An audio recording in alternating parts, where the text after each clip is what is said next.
Chapter 187. Who is it? Who is throwing things on my head? Who is it? Come out. In the scattered dust, a huge, diamond-shaped shadow was constantly swaying back and forth. Moreover, while it was swaying, it was hit by iron pieces falling from above from time to time, which triggered a burst of buzzing curses. What was even stranger was that as the curses rang out, the sound that was initially very hoarse and unpleasant, like a series of ear-piercing sounds of metal rubbing against each other, gradually became natural and smooth. The cacophony of metal noises also faded away. Taking advantage of this opportunity, Euphemia, who quickly switched the program of the spider robots around them to mode C, which was the attack mode, suddenly paused. She subconsciously tried to distinguish the sound from the dust. This sound? Lucio? The more Euphemia listened, the more confused she became. She felt that the sound from the scattered dust seemed to be very similar to the Lucio's voice she was familiar with. However, as soon as Euphemia's voice fell, the figure buried in the dust suddenly rushed forward, and its huge, dark, diamond-shaped body appeared in front of Ray Minkai and Euphemia. Who? Lucio? I've never heard of this name. From the gap in the middle of the huge, diamond-shaped object, the big, round electronic eye shrank and focused its vision on Euphemia, who was surrounded by many spider robots. Human? There are healthy humans moving in my body. How is this possible?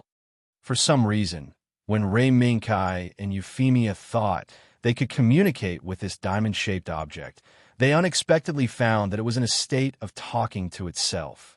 It almost didn't take Ray Minkai and Euphemia seriously at all.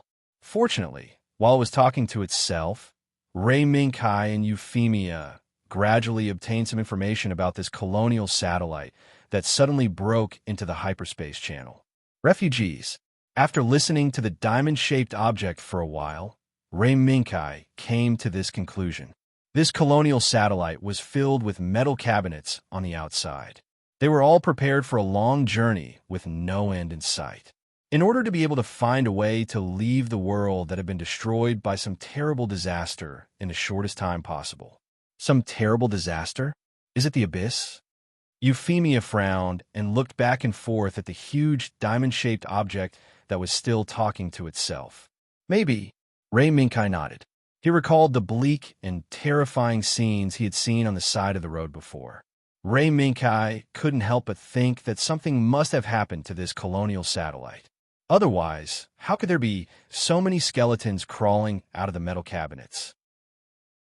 Perhaps it was because of some unknown accident that caused the sudden opening of those metal cabinets, so those skeletons were stunned by the sudden change. But under the influence of the unknown purple gas, they gradually sank into the peaceful and harmonious illusory world until the moment of death.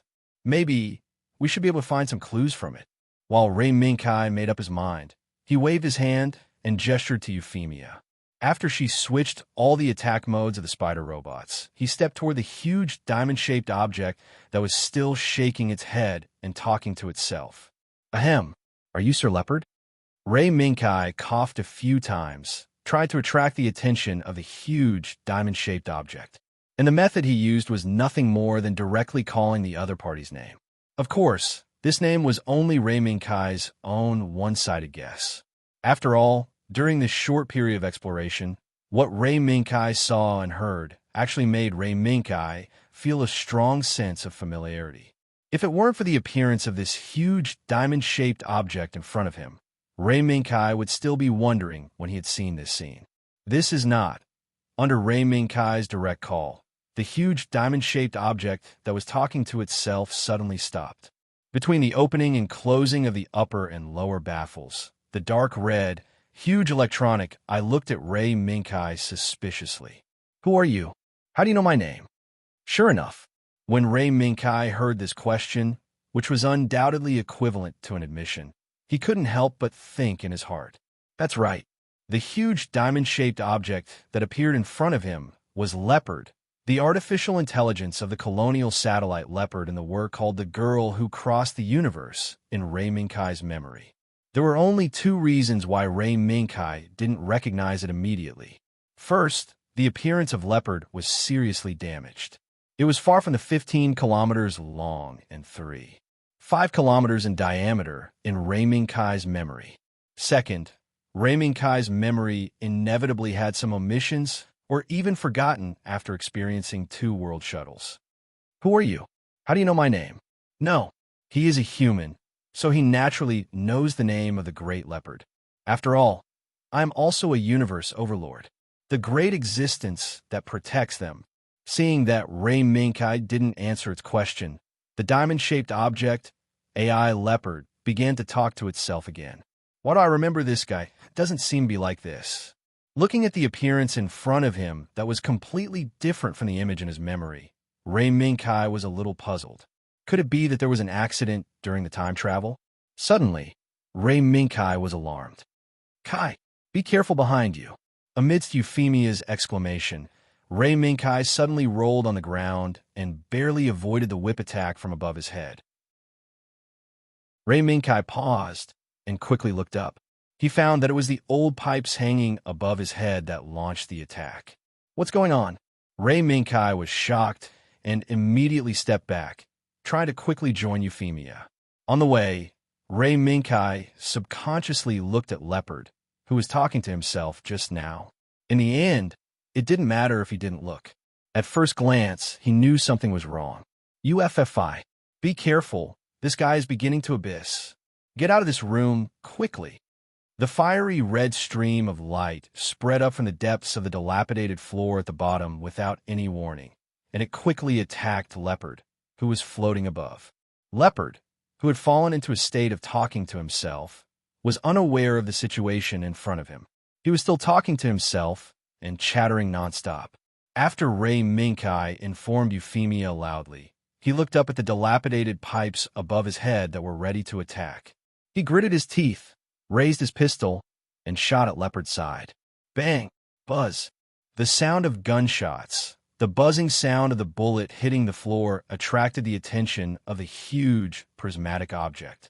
However, it was already too late. Ray Minkai's action did not work. Instead, it became a signal to stimulate the fiery red stream of light that was gradually spreading upward and constantly trying to cover Leopard's body with its own existence. Buzz, woo, woo. There was a sharp cry. Leopard's body was already occupied by the fiery red stream of light. What the hell is going on? Where is this? The moment the fiery red stream of light covered his body, Leopard, who was talking to himself, suddenly woke up. However, it was already too late. Disaster? When? When did these damn calamities crawl onto my body? Leopard shook his body repeatedly, trying to shake off the fiery red stream of light on his body, but he did not succeed. Instead, the fiery red stream of light devoured the other parts that were not covered even more wildly. Bang! There was a gunshot, a burst of sparks. Leopard once again noticed Ray Minkai's figure. Hey, that human over there. Come and help. Hurry up and help me get rid of these disasters. Otherwise, I will be swallowed. Leopard's urgent cry for help stopped and was replaced by a hoarse and low voice with an ominous aura. Devour. Swish, swish, swish. Ray Minkai's body swayed again and again, dodging the worn-out pipeline that finally whipped down from above his head. While dodging, Ray Minkai also tried to find an opportunity to shoot at the fiery red stream of light on Leopard's body. But he could not strip it from Leopard's body. Can I do this with the power of the pistol? Buzz! At this time, a red laser lit up behind Ray Minkai and quickly cut off several worn-out pipelines that fell from the sky and whipped towards Ray Minkai's back. Kai, I have called for backup. Hold on for another 5 minutes. With the addition of the 5 spider robots, Ray Minkai's space to move gradually became more abundant. At this time, he had the time to observe how the fiery red stream of light suddenly appeared from below Leopard. Bang! Bang! Bang! Ray Minkai fired 3 shots in a row, cooperating with the attacks of the spider robots that moved quickly around him. After clearing the worn-out pipelines between him and Leopard one by one, Ray Minkai finally rushed in front of Leopard. At this moment, Leopard's huge, slightly flat prismatic body was still entangled by fiery red streams of light, especially the huge crimson electronic eye. Dozens of fiery red streams of light forcibly broke through its shell and penetrated deep into the electronic eye. Destroy. As soon as Ray Minkai appeared in front of it, the crimson electronic eye that was already controlled by the fiery red stream of light trembled and quickly locked onto Ray Minkai's figure. Woo-woo above. Once again, there was a burst of whooshing sound. Ray Minkai lowered his body and rolled to the right. While avoiding the whip attack from above his head, he also took the opportunity to look at the pit below Leopard. Abyss? No. This is different from the Asmodai I've seen before. Hum. As soon as they saw Ray Minkai being besieged by the worn-out pipelines again, the 5 spider robots began to support him. 5 red lasers kept moving in the air, cutting off the worn-out pipelines that fell from the sky. In the blink of an eye, the 5 spider robots were in a deadlock with the seemingly endless worn-out pipelines that fell from the sky. UFFI. Will the support arrive? Ray Minkai asked as he hid behind a metal plate that was erected on the ground and reloaded his magazine. It will take another 5 minutes. 5 minutes? I'm afraid this guy won't give us 5 minutes. Ray Minkai poked his head out from behind the bunker, glanced at Leopard, and found that this guy was also looking at the bunker where he was hiding. At the same time, the worn-out pipelines scattered on the ground gradually moved, as if they had received an order, and they swam towards the bunker where Ray Minkai was hiding. UFFI, be careful over there.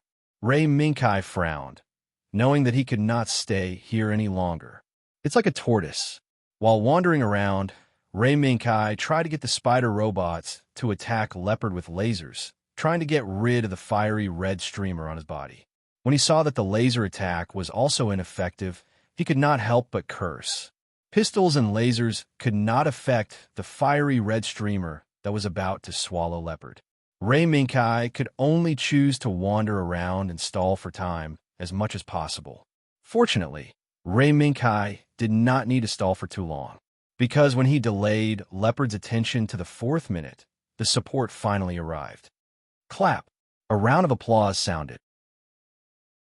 The worn-out pipelines that were chasing Ray Minkai suddenly stopped.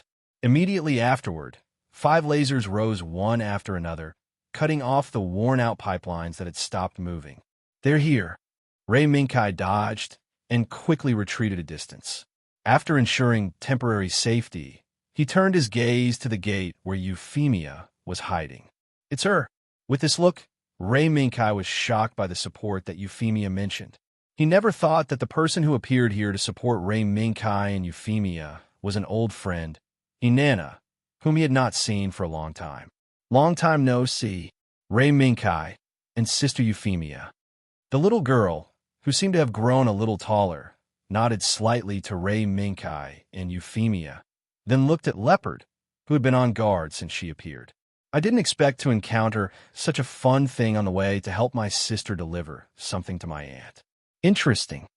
The little girl stepped forward with her right foot, and countless purple streamers spread out from the tip of her foot in the blink of an eye. They quickly extended from the gate to the inside of the room. Wherever these purple streamers passed, whether it was the worn-out pipelines that were chasing Ray Minkai or the fiery red streamers that spread out from the pit under Leopard, they all retreated frantically as if they had seen a ghost. It was not until they had nowhere to retreat that they were engulfed by these mysterious and beautiful purple streamers. Boom, boom, boom. The worn-out pipelines that were engulfed by the purple streamers fell to the ground one after another, making muffled sounds. And the fiery streamers, as if they had seen their natural enemy, retreated into the pit faster than the purple streamers. They even gave up on Leopard's body that they had already spread and occupied. I'm saved. As soon as the fiery streamers retreated, Leopard immediately let out a cheer, as if he was cheering for his resurrection. Ray Minkai stared blankly at the fiery streamers that had made him a little embarrassed just now. Inanna, whom he had not seen for a long time, had easily dealt with them. Don't worry about it. I just happen to be equipped with special equipment that can restrain the abyss. Hinana did not need to look at it to guess Kai's thoughts. While explaining, she opened her right hand and showed the special equipment she mentioned to Kai in Euphemia. It's so small. This is the special equipment that can restrain the abyss. Euphemia, who was closer to Hinana, looked at the seemingly ordinary, small cube suspended in Hinana's palm in surprise. Yes, this is the special equipment of our blue battleship. Don't be too surprised. After Hinana put away the cube, she looked up at Leopard. Now it's time to deal with this stowaway. Chapter 188. Under the siege of the special equipment that Hinana said was specially used to restrain the abyss, the fiery red streamers were finally forced back into the depths of the pit below Leopold under the siege of the purple streamers that surrounded the entire room. Hiss! Quick! Quick! Quick! Hurry up and kill this damn disaster. The calamity that had almost killed him and plunged the entire world into despair was so easily dealt with by the girl who had suddenly appeared in this room. How could this scene not make Leopold excited?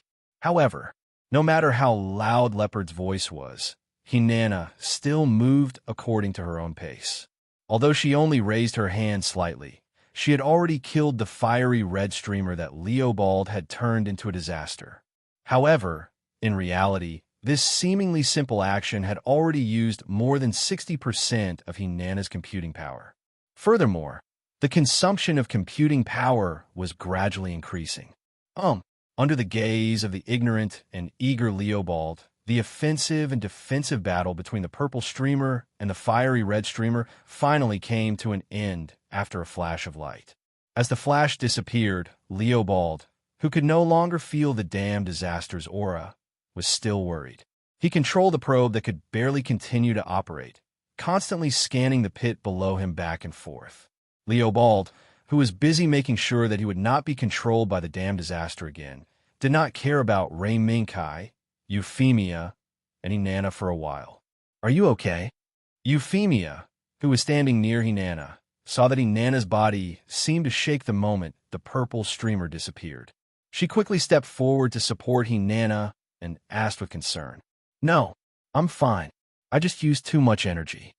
Hinana held up the small square again with her right hand, showing a distressed but happy look. "Hinana, is this the special equipment you said can restrain the abyss?" Seeing that there was no longer any danger, Kai strode back to Euphemia's side and sized up the cube in Hinana's hand. It was an ordinary-looking cube, but had great power. This is the latest special equipment developed by the administration. At present, it is only used by our cerulean battleship. Hinana flipped her hand and put away the cube. She sighed and said, "I believe you all saw what happened just now. If it weren't for me, with the powerful computing power of our cerulean battleship, I'm afraid it would take the combined computation of more than 3 Macross mainframe computers to activate it." The latest special equipment developed. Upon hearing Hinana's explanation, Kai couldn't help but nod. The reason why he asked this question was because in the previous world of Lucio, Mimi and the others didn't use such special equipment. However, looking at Hinana's current state, Kai also understood. Probably at that time, such a powerful weapon had not yet reached the point where it could leave the laboratory. Let's not talk about this first. Why don't we ask about this big guy? Hinana waved her hand, and 3 chairs appeared and were put down one by one around Leopard. What? The sound of the chair being put down startled Leopard, who was concentrating on scanning the small corner where he was. After jumping 3 times in a row, he realized that it was just a false alarm. You, what are you doing? Don't you know that you'll scare people if you suddenly drop a chair on them? Rude guy. Glancing at the shouting Leopard, Hinana looked at him with a hint of contempt and sat on the chair in front of Leopard. "Hello, I'm the SPF Authority Special Inspector Hinana. Now, your colonial satellite has violated the safety of the transdimensional waterway navigation, transdimensional waterway management, and other relevant regulations. First of all, your name? What? Super. Transdimensional waterway? SPF Authority? What is that? Does the overlord of the universe, Leopard, Need to say his name? Human, it's just a coincidence that you saved me. Don't think that I will be grateful to you because of this. Leopard was taken aback. The prismatic baffle kept flying up and down, making the huge red eye shrink and expand as it flew. Oh, your name is Leopard? Facing Leopard's clamor, Hinana did not flinch and even calmly counterattacked. Looking at you, you should be the artificial intelligence of this colonial satellite. Hee, although I don't know what you have experienced before, as the artificial intelligence that controls the entire colonial satellite, Mr. Leopard's level is really disappointing. What? My level is really disappointing? Leopard was taken aback, and then shouted with a louder and more arrogant voice than before. You little human, do you know who you were talking to? The most outstanding and excellent colonial satellite created by the most advanced technology of mankind, the intelligent AI of Leopard. Am I right? Alas, too much time has passed, and my memory has become blurry. Ray Minkai, who was sitting on the left of Inanna, spoke out Leopard's identity at this time. Leopard? Are you really not Lelouchio? Euphemia, who was sitting on the right of Inanna, then asked, Who is that Lelouchio? Woman, listen to me. I am the overlord of the universe, the supreme Leopard. You, here, bang. Before Leopard's angry retort could finish, he was bounced back by a strong force and almost flew out of the pit where he was. This scene made Hinana, who used the Klein force field to teach Leopard a lesson, interested. Huh, you didn't fly out? It seems that you, a useless artificial intelligence, are a bit interesting. Despite her interest, Hinana still did not forget to give Leopard a blow. Woman, I'll say it again. I'm not a useless artificial intelligence. I'm the great Leopard. Yes, Your Excellency, Leopard. May I ask what's going on with those metal cabinets outside? When Leopard shouted again, he was once again interrupted by Ray Minkai. Moreover, after this interruption, Leopard's entire prismatic body seemed to have fallen into a state called petrification. His figure looked a little bleak to Ray Minkai, Euphemia, and Inanna. Immediately afterward, a rustling sound came from Leopard's body. Because Leopard was a little depressed by Ray Minkai's attack just now and chose to turn his back to Ray Minkai and the other two did not hear what this sound meant. Hinana snorted coldly, lifted her right foot slightly, and stomped her foot. A purple stream of light reappeared and quickly extended below Leopard. The next moment, after a burst of static in Ray Minkai and Euphemia's communication channel, Leopard's voice came. Life scan in Area A1 has ended. Life response 0. Life scan in Area B3 has ended. Life response 0. Hearing these words, Ray Minkai couldn't help but be stunned and subconsciously turned to look at Inanna. Hinana, the initiator, made a V gesture, then raised her right hand, and a plan popped up in front of Ray Minkai and Euphemia. Is this the plan of those metal cabinets? Euphemia looked at it for a while and found that the darkening area on the plan changed with Leopard's words, so she asked subconsciously. Yes, when I rushed over just now, I checked it. The life support cabin stored in this colonial satellite, which is the metal cabinets that Ray Minkai said not many people can survive. Hinana's voice was very flat, so flat that even when she said the fact that made Euphemia tremble, there was no change in her tone. They're all dead. Ray Minkai stood up from his chair, walked quickly behind Euphemia, stretched out his hands, and hugged her, comforting Euphemia's uncontrollable trembling. Almost. This colonial satellite is too reckless. Without any preparation, he barged into the hyperspace channel. The time anomaly of the hyperspace channel is not a joke. Inanna shook her head and sighed. What about the number of people? Euphemia reached out and put her hand on Ray Minkai's arms, took a deep breath, and asked slowly. Among the 300,000 life support cabinets, there are less than 3,000 life signs that could be detected. Hinana pointed casually, and the plan in front of Ray Minkai and Euphemia quickly shrank until it finally settled on the less than 3,000 life signs. However, what Hinana said next made Leopard, who had his back to Ray Minkai, tremble. Moreover, over time, These less than 3,000 life signs will continue to decrease with the time anomaly of the hyperspace channel. What? I don't believe it.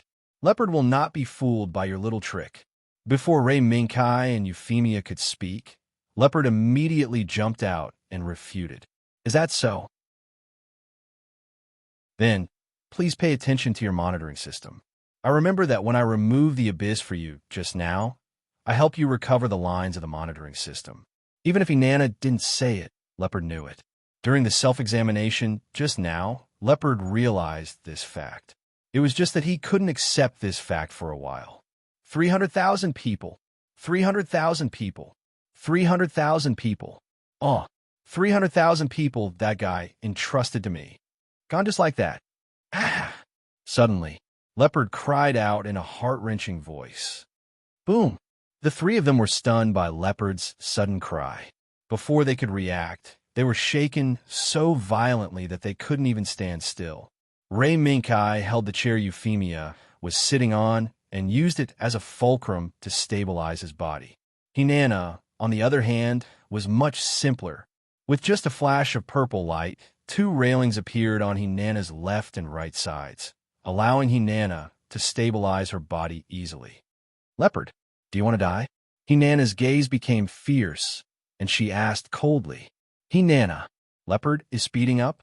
As soon as Ray Minkai said this, he immediately thought of the time mutation that Inanna mentioned before. If he continues to accelerate like this, Leopard will probably collapse and disintegrate under the influence of the time mutation. Leopard, you want to commit suicide? After his purpose was seen through by Ray Minkai, Leopard did not stop his actions. Instead, he cried louder and louder. Yes, I want to die. What's the big deal? That guy entrusted the last 300,000 people of the human race to me before the final battle. And Leopard, who was supposed to complete the mission perfectly and return to that guy to participate in the final battle with him. But I lost the chain at the critical moment. Such a useless person shouldn't exist in this world. Boom, boom, boom. Leopard, who was ignited with the will to die, ignored Ray Minkai's dissuasion. Instead, he accelerated deeper into the ultra-space-time channel.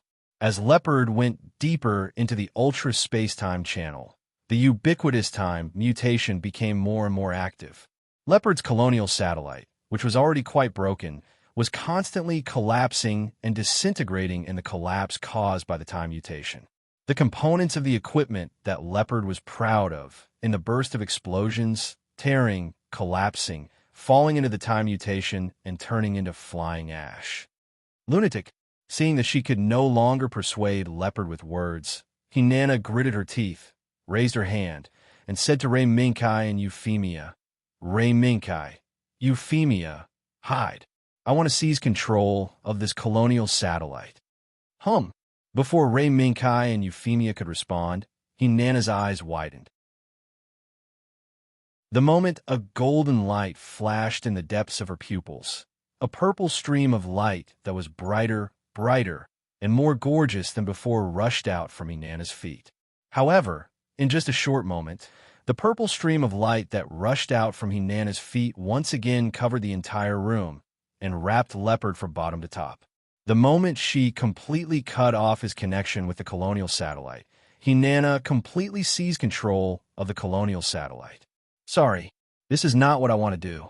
It's just that you really don't listen to me. After seizing control, Inanna tried to slow down the colonial satellite while moving Leopard out of the pit where he had been living, completely cutting off his connection with the colonial satellite. Why are you doing this? Do you want to seize the right to die? Quiet. Inanna frowned, and the purple stream of light that wrapped Leopard in it suddenly shrank and bound him tightly, making him unable to move at all. As I said just now, what this colonial satellite is experiencing now should be an acceleration phenomenon caused by the time mutation. Search your program document. I'm afraid it hasn't been long since you mistakenly entered the hyperspace channel. Leopard was taken aback, and then quickly searched his program document.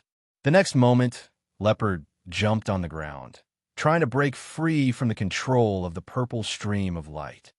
You don't want to die? Hinana raised her eyebrows and asked with some playfulness. Mm, mm. The prismatic object flew up and down. It was really difficult for Leopard. Unable to speak, he could only answer Hinana's question with this action. That's what you said. However, even if you want to die, I won't stop you. After all, my mission is just to solve this colonial satellite that broke into the hyperspace channel. Do you have a way to get me back? Go back to that guy. As soon as he was unbound, Leopard asked Hinana, Me? Why are you asking me? The person responsible for dealing with your affairs is not me, but him, the inspector who is about to be promoted, Ray Minkai.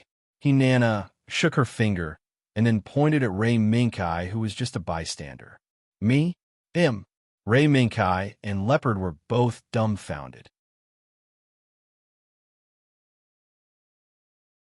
Chapter 189. In the dark void, hundreds of starships, painted white from head to toe, with a red cross painted on the bow, were lined up in a neat formation, waiting for the arrival of a certain existence in this void. They were the medical fleet under the S.F.P. administration. A few hours ago, an email marked as urgent information was sent to Kreutzer's desk. From then on, this medical fleet, known as the most elite of the S.F.P. administration, had the most and the best medical technology, was sent here by Kreutzer to escort the unknown colonial satellite that mistakenly entered the space-time channel into the quarantine area. As the most elite medical fleet of the S.F.P. administration, they had naturally seen countless battles. But this time, everyone in the medical fleet tensed up. A colonial satellite with 300,000 people was not uncommon. It was just 300,000 bodies. It was a scene that the medical fleet had never witnessed with their own eyes. This might be the first experience of this medical fleet in more than 10 years since its establishment. Therefore, in this increasingly solemn atmosphere, everyone in the medical fleet held their breaths and kept cheering themselves on so that they could be prepared to face hell. Suddenly, there was a fluctuation in the space-time channel. It's here. The unknown colonial satellite is here. At this moment, the medical fleet in a neat formation began to move.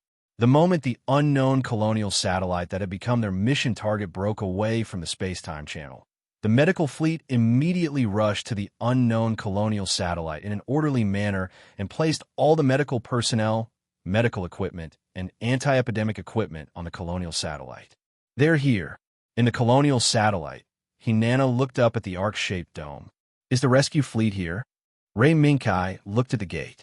His gaze passed through the gate and fell on the purple gas that was still slowly flowing. They're here. This place will be cleaned up soon. Ray Minkai, Euphemia, you can choose to go back and report on this mission test. Of course, if you want to stay and watch how this colonial satellite is cleaned up, that's fine. Hinana withdrew her gaze from the dome and turned to leave. If we all leave, what about him? Euphemia turned around and looked at Leopard, who had inexplicably fallen into an autistic state again. Let it fend for itself here. After all, not everyone can immediately accept the fact that they have inadvertently transmigrated to an unfamiliar world. After taking a few steps forward, Hinana turned around and said, Of course, if you're worried about this guy, you can stay here for the time being. I've already mentioned this earlier. In addition, Ray Minkai, you are the key to whether Leopard can return to her original world. Me? Ray Minkai's eyes flashed with doubt. Ray Minkai did not know why Leopard's transmigration had something to do with him, but he had a strange feeling that made him unable to treat Leopard as a passerby. Seeing the doubt on Ray Minkai's face, Hinana shook her head slightly, but she did not say anything more. When the time is right, Ray Minkai will naturally understand. What's more, the answer has been hidden in Ray Minkai's memory from the beginning. It's just that Ray Minkai hasn't thought of that yet. Who is it? Which bastard is messing around with my body? Suddenly, Leopard, who had fallen into an autistic state, let out a crazy scream, which stopped Hinana's footsteps. So noisy. Hinana frowned, lifted her foot, and a small piece of iron flew through the air, accurately hitting Leopard's sharp head. Quiet. That's our administration's medical fleet carrying out the task of cleaning the colonial satellite. Cleaning? What? Even if it's cleaning, is there a need to dig out the colonial satellite's wiring? So itchy. Don't touch there. Ah ha ha ha ha. Stop. No. At this moment, Leopard was like a child who had been tickled, constantly begging for mercy, constantly rolling back and forth on the ground. In the midst of the intensity, he would jump into the air and free fall. This noisy appearance was already completely different from the quiet and autistic state that he was in earlier. Ray Minkai's eyebrows twitched wildly, and he looked like he wanted to say something but stopped on second thought. Although he already knew the fact that Leopard was very unreliable, after seeing the real person, Ray Minkai found that his memory was far less realistic than seeing it with his own eyes. Euphemia had completely given up on the question of why Leobald's voice was almost the same as Leluxiu's. As far as she knew, Lucio would never appear in such a crazy state. If that was the case, how could Lucio become Zero, who gave the leaders of the entire District 11 a headache? Ray Minkai didn't know about Euphemia's thoughts. Even if he knew, he would complain in private. In fact, whether it was Lucio or Leopard, both of their voice actors came from the same person, Run Fushan. Therefore, the problem that Euphemia was struggling with was not a problem at all. Of course, this was just a small problem that was not enough to reach the apex. Ray Minkai, Euphemia, I still have a mission, so I'll leave first. Hinana walked out of the door, turned around, and waved to Ray Minkai and Euphemia.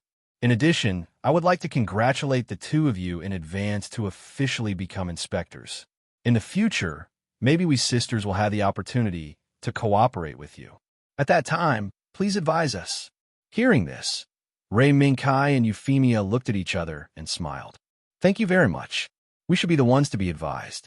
This time, thank you very much for your support. Hee hee. No need to be so polite. Okay, goodbye. Hinana left. Leopard was still in a state of madness because of the medical fleet's epidemic prevention treatment on the colonial satellite, and there was no room for her to communicate with others. Seeing this, Ray Minkai shrugged his shoulders, left the room with Euphemia, and returned to the internal space of the colonial satellite where the 300,000 metal cabinets were placed. This is? As soon as they walked out of the door, the two's eyes lit up. Unknowingly, the purple gas that had almost occupied the entire internal space of the colonial satellite had quietly subsided, revealing the things buried in the purple fog, the seemingly endless forest composed of more than 300,000 metal cabinets. Moreover, when Ray Minkai and Euphemia were shocked by the forest in front of them, some water droplets suddenly dripped from the top of their heads, fell on their glass masks, and slowly slid down along the arc of the glass mask. 1 drop, 2 drops, tick, tick. The water droplets became denser and denser, converging into rain in the bursts of ticking sounds, surrounding the forest composed of more than 300,000 metal cabinets. Quietly, in this forest, rays of light slowly rose up. The weak and firm white light was like a candle that burned strongly in the wind and rain. This is, as soon as she spoke, Euphemia, who was shocked by the scene in front of her, suddenly found that she could no longer say a word, a sentence, and only choked with sobs. UFFI. Looking at the white light rising in the forest, Ray Minkai did not feel good. However, he knew that this was what the medical fleet could do for those who were unfortunately killed when crossing the space-time channel. Tick-tick, the spacesuit issued a reminder to the External Environment Monitoring Program. Ray Minkai raised his hand and saw the monitoring results projected on his arm. It showed that the internal environment of the colonial satellite had been restored to the level where humans could move freely. Click! The sound of a button being opened came from the side. UFFI? Before Ray Minkai finished speaking, Euphemia, who took off her helmet without saying a word, suddenly jumped into the arms of Ray Minkai. UFFI. Ray Minkai was taken aback, but he still gently hugged Euphemia. This is good. This is good. UFFI. If you want to cry, just cry. There is no one else here. There are only people who were unfortunately killed. Perhaps your cry can dilute their misfortune. Under Rei Minkai's soft comfort, Euphemia's tears flowed silently. Euphemia was strong. However, after witnessing and experiencing the misfortune of these 300,000 people with her own eyes and being powerless, no matter how strong Euphemia was, she couldn't let it go. At this moment, figures wearing white protective suits with red crosses on the sleeves and back appeared under the white light. They moved in groups of 2 or 3 to the area assigned to them. This was destined to be a mission with more despair than hope. Although there were still less than 3,000 lives in the 300,000 odd metal cabinets, waiting for the medical fleet to rescue them, they were still alive. Rei Minkai and Euphemia had been waiting quietly at the gate, quietly watching the surviving humans being rescued from the metal cabinets by the medical team, sent by the medical fleet and sent away. Until the last survivor was sent back to the flagship of the medical fleet. Rei Minkai and Euphemia looked back at the room that had become very quiet since the rescue began. Leopard's crazy voice had already stopped. What was left was only silence. Let's go. UFFI. If Inanna is right, we will meet Leopard again. Half an hour later, Rei Minkai and Euphemia's Turtle Dove 1 returned to the City of Stars. They were greeted by Coach Wong and Oliphant. Welcome back. Coach Wong looked at the expressions of Rei Minkai and Euphemia, nodded, and said, "Thank you. 2 instructors. I wonder if we have passed the test." Although they had left the colonial satellite, Rei Minkai's heart was still a little heavy. The sense of oppression was still entangled in his heart. Congratulations to you. From today on, you are official inspectors. However, what you need now is to have good rest. Coach Wong smiled slightly and raised his hand to pat Rei Minkai on the shoulder. Oliphant, who was standing on the side, laughed a few times. Boys, you're very lucky. You encountered the main job of an inspector on your first mission. Main job? Euphemia, who deliberately diverted her attention so that she no longer cared about the colonial satellite, took the initiative to ask. Yes, main job. It's just that your luck is really good. After the mission is completed, you don't need to go to the place where the stars shine. Oliphant rubbed his chin a few times, but there was a trace of sadness in his eyes that was difficult for others to detect. The place where the stars shine. Euphemia was slightly surprised and seemed to have understood what was going on. Is it because of those survivors? 2 instructors. Rei Minkai understood. Yes. Although we don't know the state of their original world, we have to use the worst-case scenario as the basis for our conjecture. So, if not for those survivors, I'm afraid that in this test, you would have created 2 firsts in the history of the patrol officers. As soon as Coach Wong finished speaking, Ala Wang continued the conversation. The first mission, and you encountered the remnants of a civilization. The first mission is to take the tombstone of the civilization to the place where the stars shine. Is that so? I see. After listening to Oliphant's words, Rei Minkai suddenly felt much more relaxed. Although it's a pity, I feel much more relaxed. At least they're still alive. Yes, they're still alive. And you're still alive, and you should have some ideas in your mind, right? Coach Wong stretched out his finger and pointed to his heart, then pointed to Rei Minkai's heart. Since you have an idea, you might as well try and realize it. Don't forget, now you're already inspectors of the SFP administration. Immediately afterward, Oliphant stepped forward, pressed Rei Minkai's shoulder, and asked loudly, "Kid, I'm afraid you don't know the full name of our SFP administration. Listen to me. The full name of our administration is Space. Future. Pioneers. The Future of the Universe Pioneers Administration." After speaking, before Rei Minkai could respond, Oliphant complained to himself. Who gave this name? It's so awkward. What are you dissatisfied with? Oliphant. This is the name that the pioneers personally set for the administration when it was established. Coach Wong rolled his eyes and scolded his partner. Yes, I was just complaining. Oliphant smiled embarrassedly. Next time, I won't let you escape so easily. Coach Wong glared at Oliphant and asked Ray Minkai and Euphemia to take out their badges.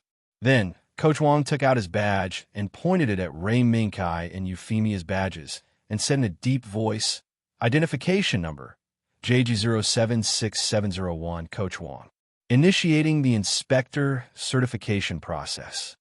As a blue light descended from the void and scanned Coach Wong back and forth several times, a cold and stiff voice sounded. "Beep.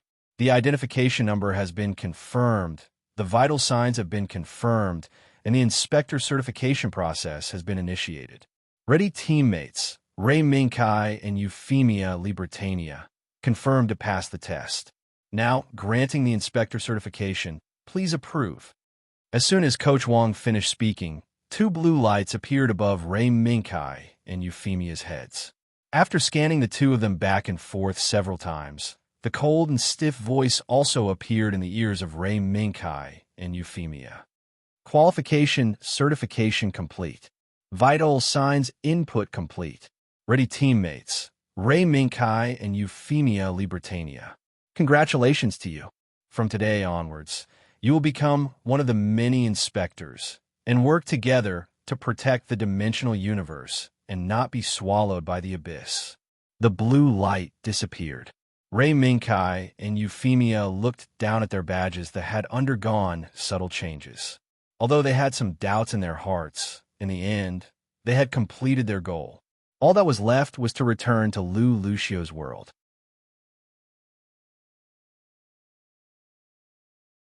Chapter 190.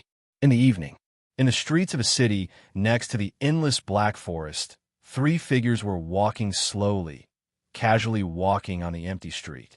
However, although the three figures looked very leisurely, in fact, their eyes revealed a sense of caution. Among them, the white figure walking in front was the most cautious. His entire body was covered in pure white hair, especially the white mane that extended from his head to his shoulders and chest. With a mighty and majestic body, every step he took was like the king of beasts, White Lion's zero form. The majestic and mighty king of beasts slowly moved its huge head and looked around with its eyes that were constantly flashing with ferocity. State Zero, why did you suddenly become a lion? You will scare people like this. Behind the White Lion Zero, a girl with long pink hair looked worriedly at the empty streets around her. After Ray Minkai and the others officially became one of the many inspectors after some preparation, Ray Minkai and Euphemia took the White Cat State Zero to a spaceship going to the dimensional universe near Lu Lucio World, Macross Windchime, and returned to Lu Lucio World. The moment they were transmitted to the ground, the White Cat State Zero, who had been quietly staying in Euphemia's arms, suddenly broke free from Euphemia's arms and fell to the ground. With a shake of its body, it turned into a beautiful, white, and long mane, looking extraordinarily mighty and majestic white lion. Scare people. White Lion slightly opened its huge mouth, the corners of its mouth raised, and smiled. Euphemia, I'm afraid there are no more humans in this city. No more humans? Euphemia was stunned, and subconsciously looked at a shop next to the street. She could see the furnishings in the shop from the floor-to-ceiling windows. From the electronic clock hanging on the wall and the dishes on the table, it was not difficult to see that this shop was a popular restaurant. But isn't it mealtime now? Euphemia raised her head again and looked at the electronic clock hanging on the wall through the floor-to-ceiling window. It was 6 o'clock in the evening. According to an ordinary person's daily routine, it was time for them to start making dinner or to sit at the dining table and enjoy dinner with their family. Yes, it should be a restaurant. After walking to the other side of the street, Ray Minkai observed the surrounding shops and confirmed that Euphemia's speculation was correct. However, Ray Minkai came up with another conjecture, or rather, an answer. UFFI, State Zero, come over here. Something seems to have happened. Euphemia and Baishur walked over and looked in the direction that Ray Minkai pointed. They found that the interior decoration of the shop that Ray Minkai pointed out was extremely different from the surrounding shops. No, it should be said that it was not different. Instead, it was very messy, as if it had been robbed. Things and tables were thrown all over the place. Suddenly, Baisher Zero's nose twitched a few times. There's a situation. Baisher Zero's gaze changed. Its figure flashed and rushed into the alley next to it. Roar! Following Baisher Shiro's roar, Lei Minkai and Euphemia, who were following him, chased into the alley, but they were surprised to find that Baisher Shiro was alone in the alley. State Zero, what did you find? Rei Minkai looked around the alley and asked with a frown.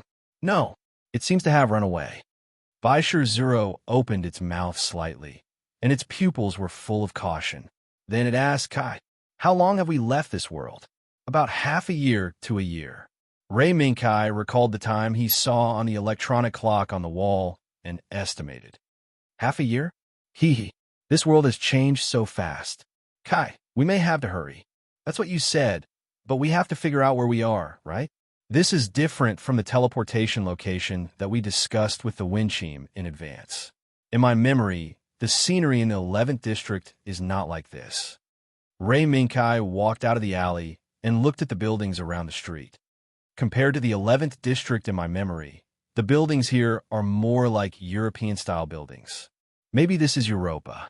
Kai, I have some impressions of the architectural style around here. Perhaps this is the territory of Langlon, Sheet, a special term, don't mind it. Euphemia reached out and touched the wall next to her that became cool with the setting sun and said softly, Langlon Shi? When he heard the name, Rei Minkai was slightly stunned and then pondered.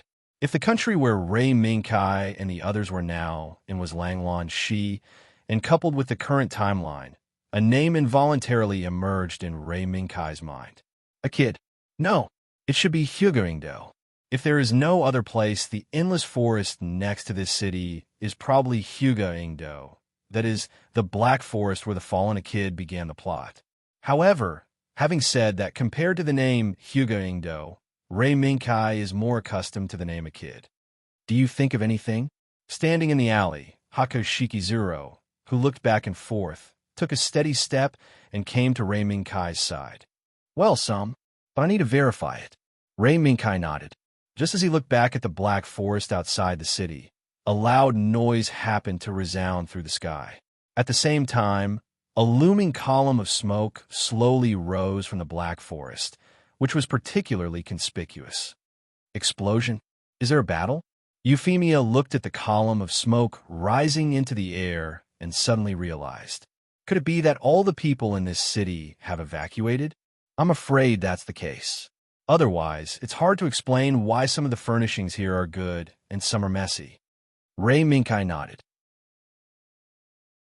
If it was really before the war, and they were notified in advance to evacuate, it was very likely to cause this rather contradictory situation. After all, not every boss would pack up all the things in his shop.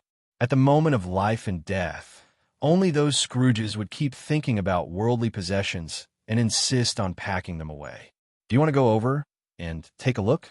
Hakoshiki Zero looked back at the alley and took 2 steps forward. Go over and take a look?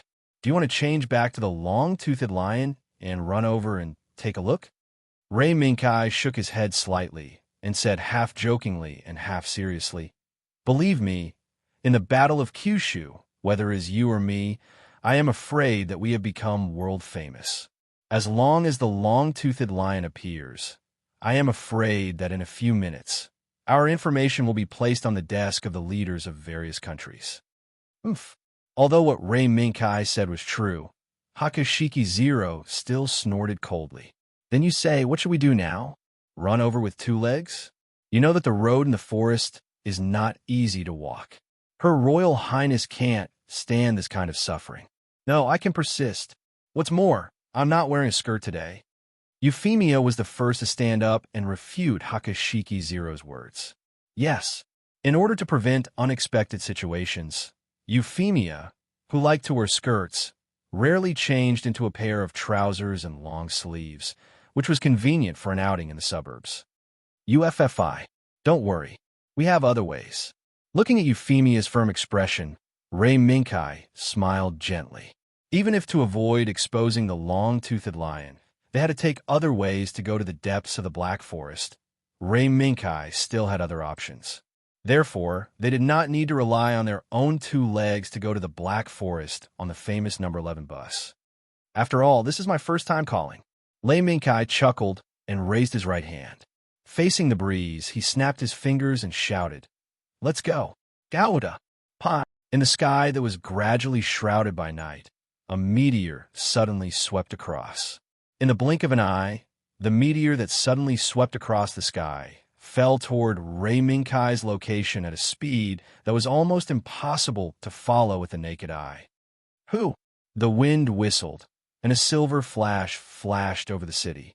In an instant, it was a drop of silver water with the highest point of Gouda 18 meters and the widest point about 7 meters wide. It ignored gravity and suddenly hovered in front of Rei Mingkai. Then, a ripple appeared at the top of the silver water droplet. The tip of the water droplet was like a melting candle.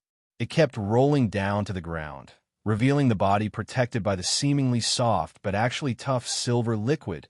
Pirate Gouda. White Lion Zero looked at the falling silver liquid and revealed Pirate Gouda's true appearance. He suddenly laughed and said, "I didn't expect you to bring it. Didn't the female doctor say that she wanted to modify a Pirate Gouda? It can't wait. Besides, according to Pirate Gouda's current performance, it is enough to deal with the body of this world. What we should worry about is whether Asmodai will appear again. It will." Rei Mingkai's voice just fell, and White Lion Zero immediately gave the answer. Then, White Lion Zero raised its huge head and looked at Rei Mingkai and Euphemia. A low voice slowly sounded from White Lion's throat. "I felt a familiar aura just now. That aura, I won't be wrong. Asmodai will definitely appear again. This world still hasn't broken free from the claws of the abyss. What? Shouldn't he me?" Euphemia let out a cry of surprise, and then she seemed to think of something. Could it be that those people took advantage of the time when he Mimi brought us back to Star Glory City and ran back?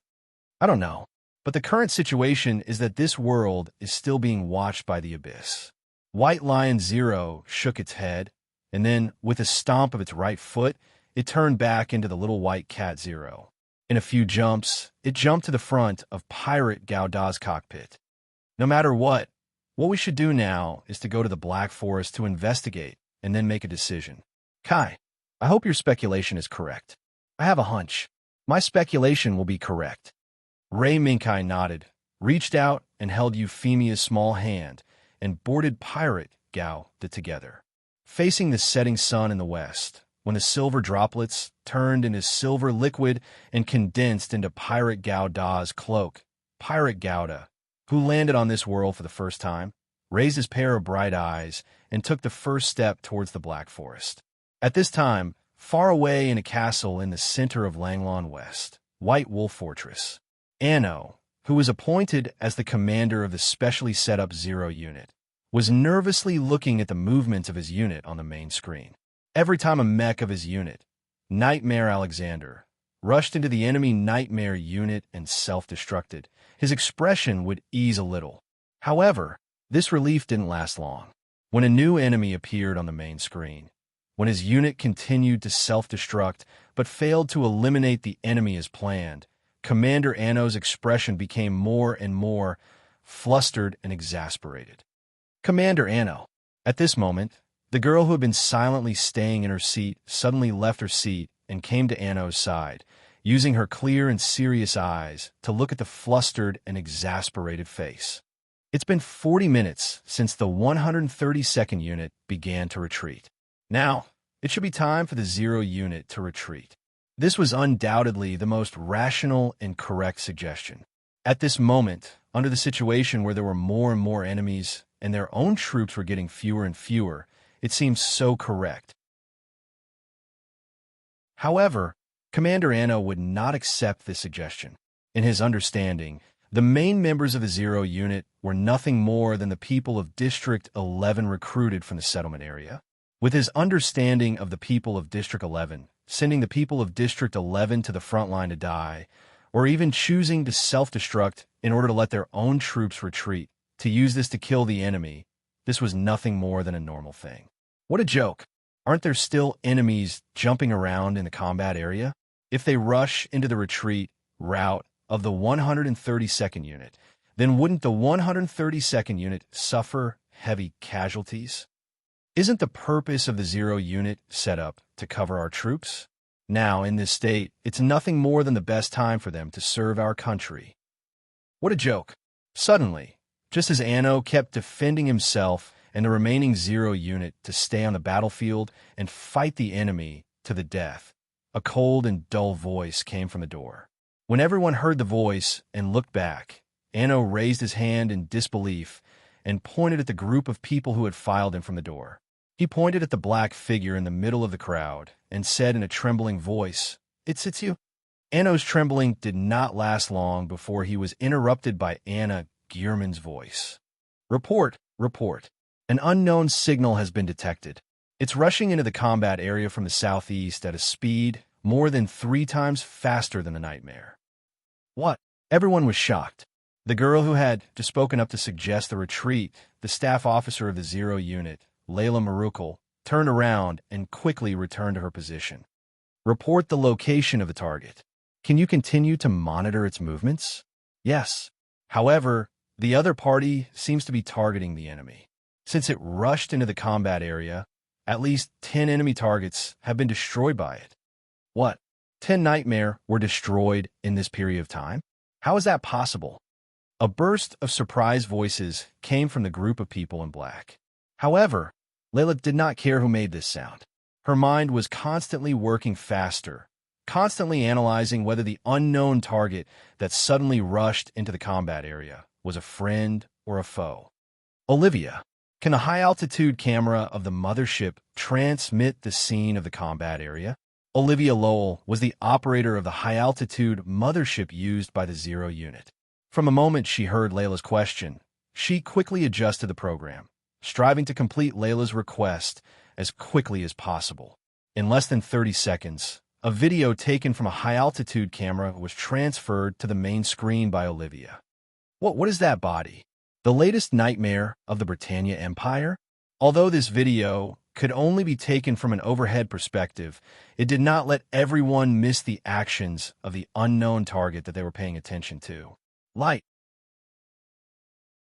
As the unknown target raised its hand, a dazzling light rose from its right hand. With a wave of its hand, it easily cut the nightmare of the Britannia Empire in half.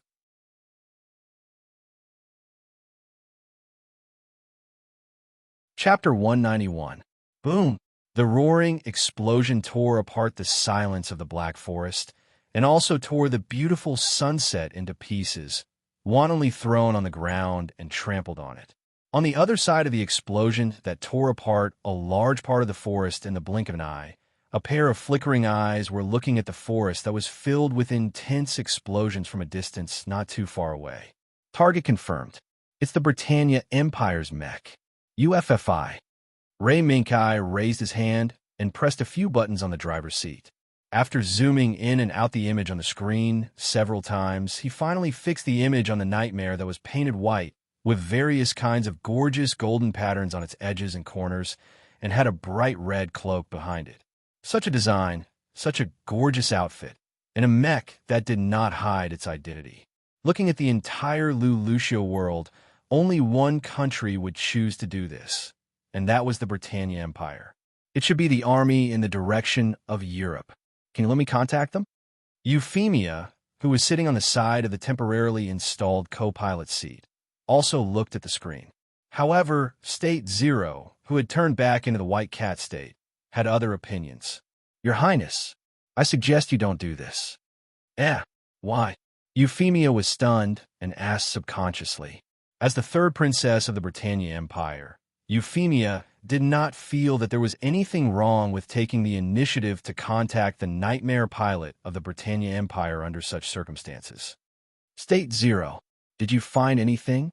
Ray Minkai realized that State Zero seemed to be hiding something after returning to the Lucia world. Yes, I can smell them. That kind of disgusting, crazy smell. White Cat State Zero stood up from the armrest of the driver's seat and stared at the burning forest that was already in the flames of war. Your Highness, perhaps The current Britannia Empire will no longer be the Britannia Empire that you know. The White Cat's words shocked Euphemia. Her Highness, who already knew about the existence of the Abyss, could not help but think of the scene of the Britannia Empire falling under the gaze of the Abyss from the White Cat's hinting words. The more Euphemia thought about it, the more she felt that something was amiss.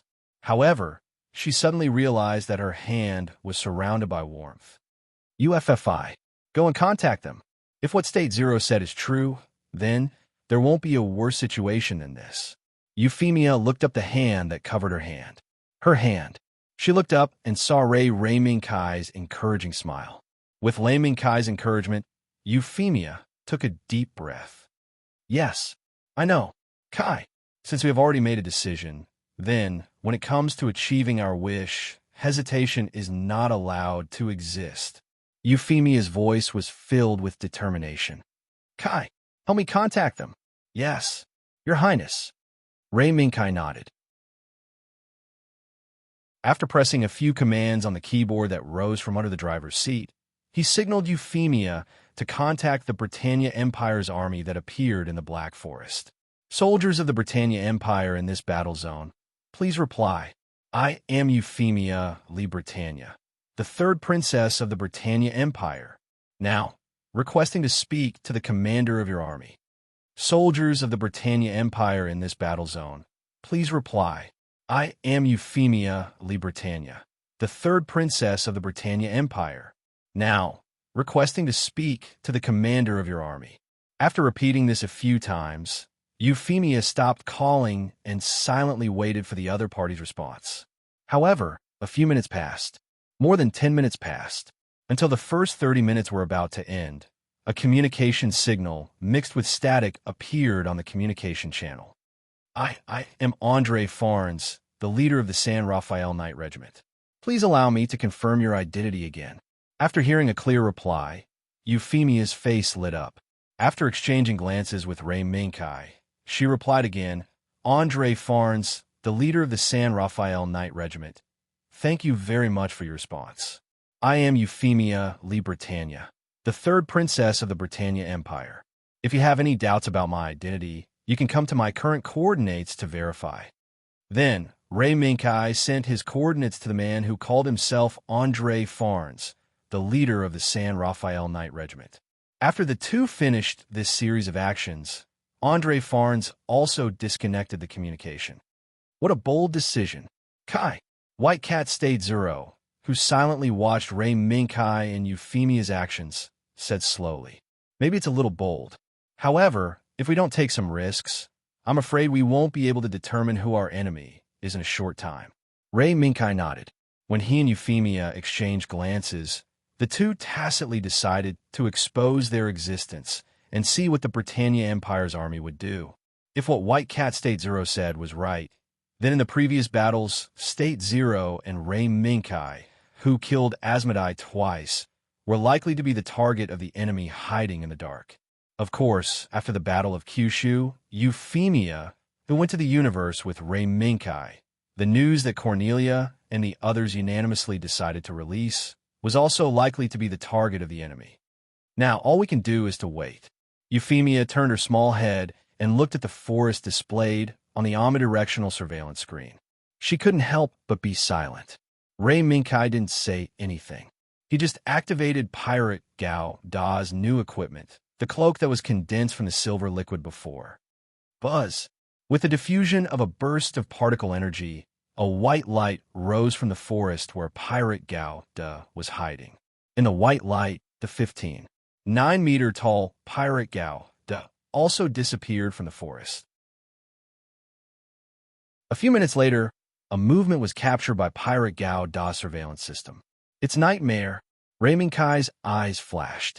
He quickly turned on Pirate Gao Da's surveillance system to full power and grasped all the nearby information in his hands.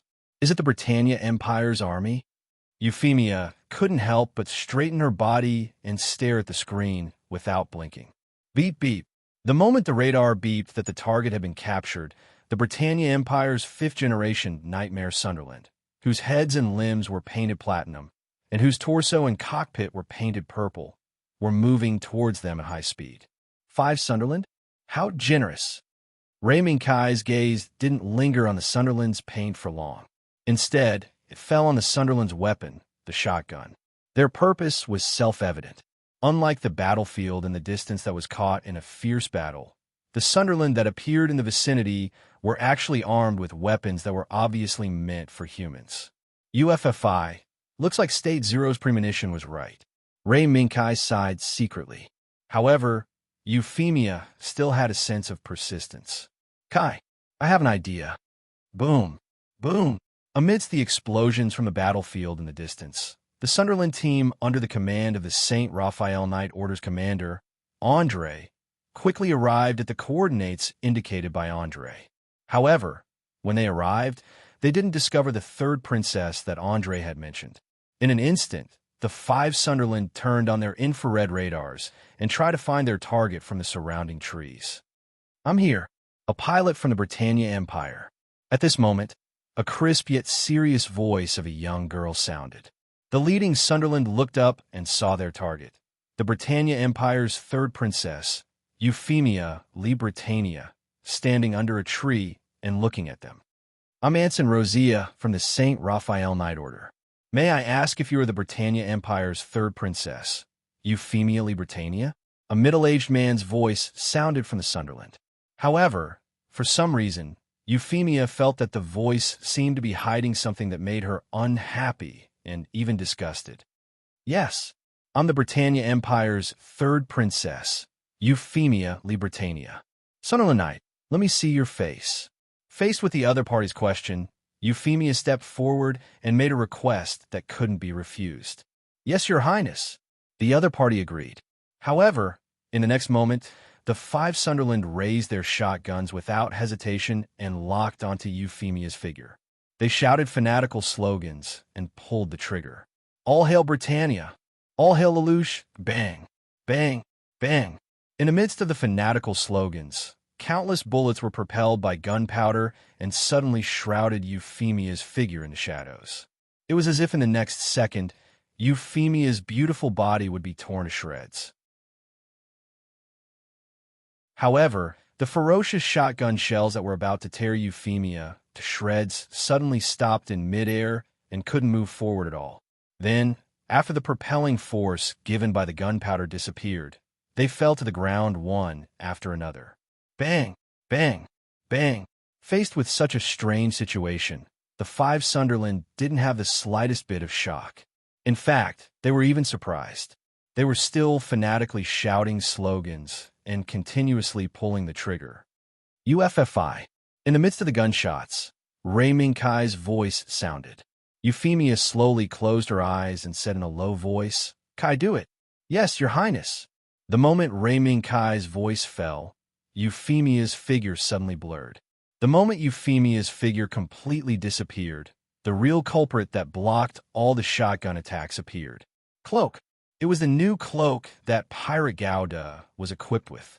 It was formed by the condensation of the silver liquid. Ray Minkai didn't know where the silver liquid came from. He only knew that after the Ministry of Justice's Shi Hui combined the silver liquid with Pirate Gouda, the cloak that Pirate Gouda was equipped with received a new function. The atmospheric intrusion from before, the optical invisibility just now, as well as the immunity to live ammunition, all of these were functions that were both practical and extremely cool. Pirate Gao delightfully waved his right hand and firmly protected Euphemia under the cloak. His left hand reached towards his waist and held the beam rifle in his hand. Wong, wong. 5 consecutive light beams effortlessly took out all 5 Sunderland fighters. Even though Euphemia's figure had already disappeared from their sight, they still continued to pull the trigger and die together with the pilots who only knew how to shout their slogans in a frenzy. Boom! Following the explosions of the Sunderland, bundles of fire were ignited. Euphemia walked out from under Pirate Gao Da's cloak and silently looked at the 5 bundles of fire. UFFI. Following Pirate Gao Da's half-kneeling, Ray Minkai also walked out from the open cockpit. Hearing Ray Minkai's shout, Euphemia shook her head and turned her head to look at Ray Minkai. No, I'm fine. Kai, I just feel that things that I expected came too early. Let's go. Since Britannia has already treated you and me as enemies, then the enemy of our enemy is our friend. At the very least, we need to find a way to understand the changes in this world. Ray Minkai was gratified by Euphemia's cheering up. He turned back to the cockpit and controlled Pirate Gao to bring Euphemia back to the cockpit. At the same time, he looked at the black forest that was gradually burning in the distance and said, let's go. Kai, our footsteps will not stop because of this. The future of humanity in this world must not stay on Earth. Da-da-da-da-da. The roar of machine guns had already become the main melody of the Black Forest. In the midst of the roar, whether it was the dominating carnivorous beasts of the Black Forest or the weak creatures, all of them made the same choice. They used their fastest speed to escape the battlefield that was ignited by the killing machines created by humans. Boom! A white nightmare Alexander that was lying on the ground, relying on its 4 limbs to move at high speed, leaped into the air amidst the rain of bullets created by Sunderland's 5 Sunderland squadrons. With a fearless attitude, it dove into the midst of Sunderland's troops and self-destructed. The self-destruction of the Alexander had instantly dragged the 5 Sunderland squadrons, who were well-coordinated and could strike fear into the hearts of their enemies during wartime, into hell. With the intensification of the battle, such a situation kept repeating. However, at a certain moment, at the moment when the battle was at its most intense, the Sunderland members who were fighting against Alexander, who was not afraid of death and was forcefully slaughtering his way out by self-detonating, actually began to retreat in unison, gathering towards another direction at an accelerated speed. And that direction was not the 132nd Troops retreat route that the Alexanders were in charge of defending. The enemy is retreating? Among the Alexanders, an agile Alexander that constantly relied on its mobility to hunt down Sunderland troops hid in the shadows and watch the gradually retreating Sunderland troops. Afraid of death? Then, I'll let you have a taste of death. Suddenly, the eyes of the Alexander's pilot lit up with a circle of red light. With a crazed expression, he piloted the Alexander and rushed along the Sunderland's retreat route. He sprinted all the way, just as Alessandro was biting Sunderland's tail and had caught up to a pool with a wider field of view and not too deep. Alessandro's pilot suddenly felt a jolt in his heart. He subconsciously hid his ride, Alessandro, in the shadows and secretly observed the pool in front of him. He saw, at this moment, there were more than 10 Sunderland troops surrounding the pool. They were either holding machine guns or spears. The only thing they had in common was that they had locked onto the huge figure standing in the middle of the pool and were waiting for an opportunity to attack. So tall, it's even taller than the Alexander. As soon as he saw the figure that was at least 16 meters tall, the Alexander pilot's pupils shrank slightly. He had never seen such a Gauda with such a mighty steel body. A new nightmare? No, that's not right. It doesn't smell like a nightmare. Suddenly, the Sunderland troops that were tightly surrounding the pool moved together. The air above the pool was filled with the frantic shouts of the pilots. All hail Britannia! All hail Lelouch! For the Supreme Emperor, we present the head of the traitor. The battle had begun.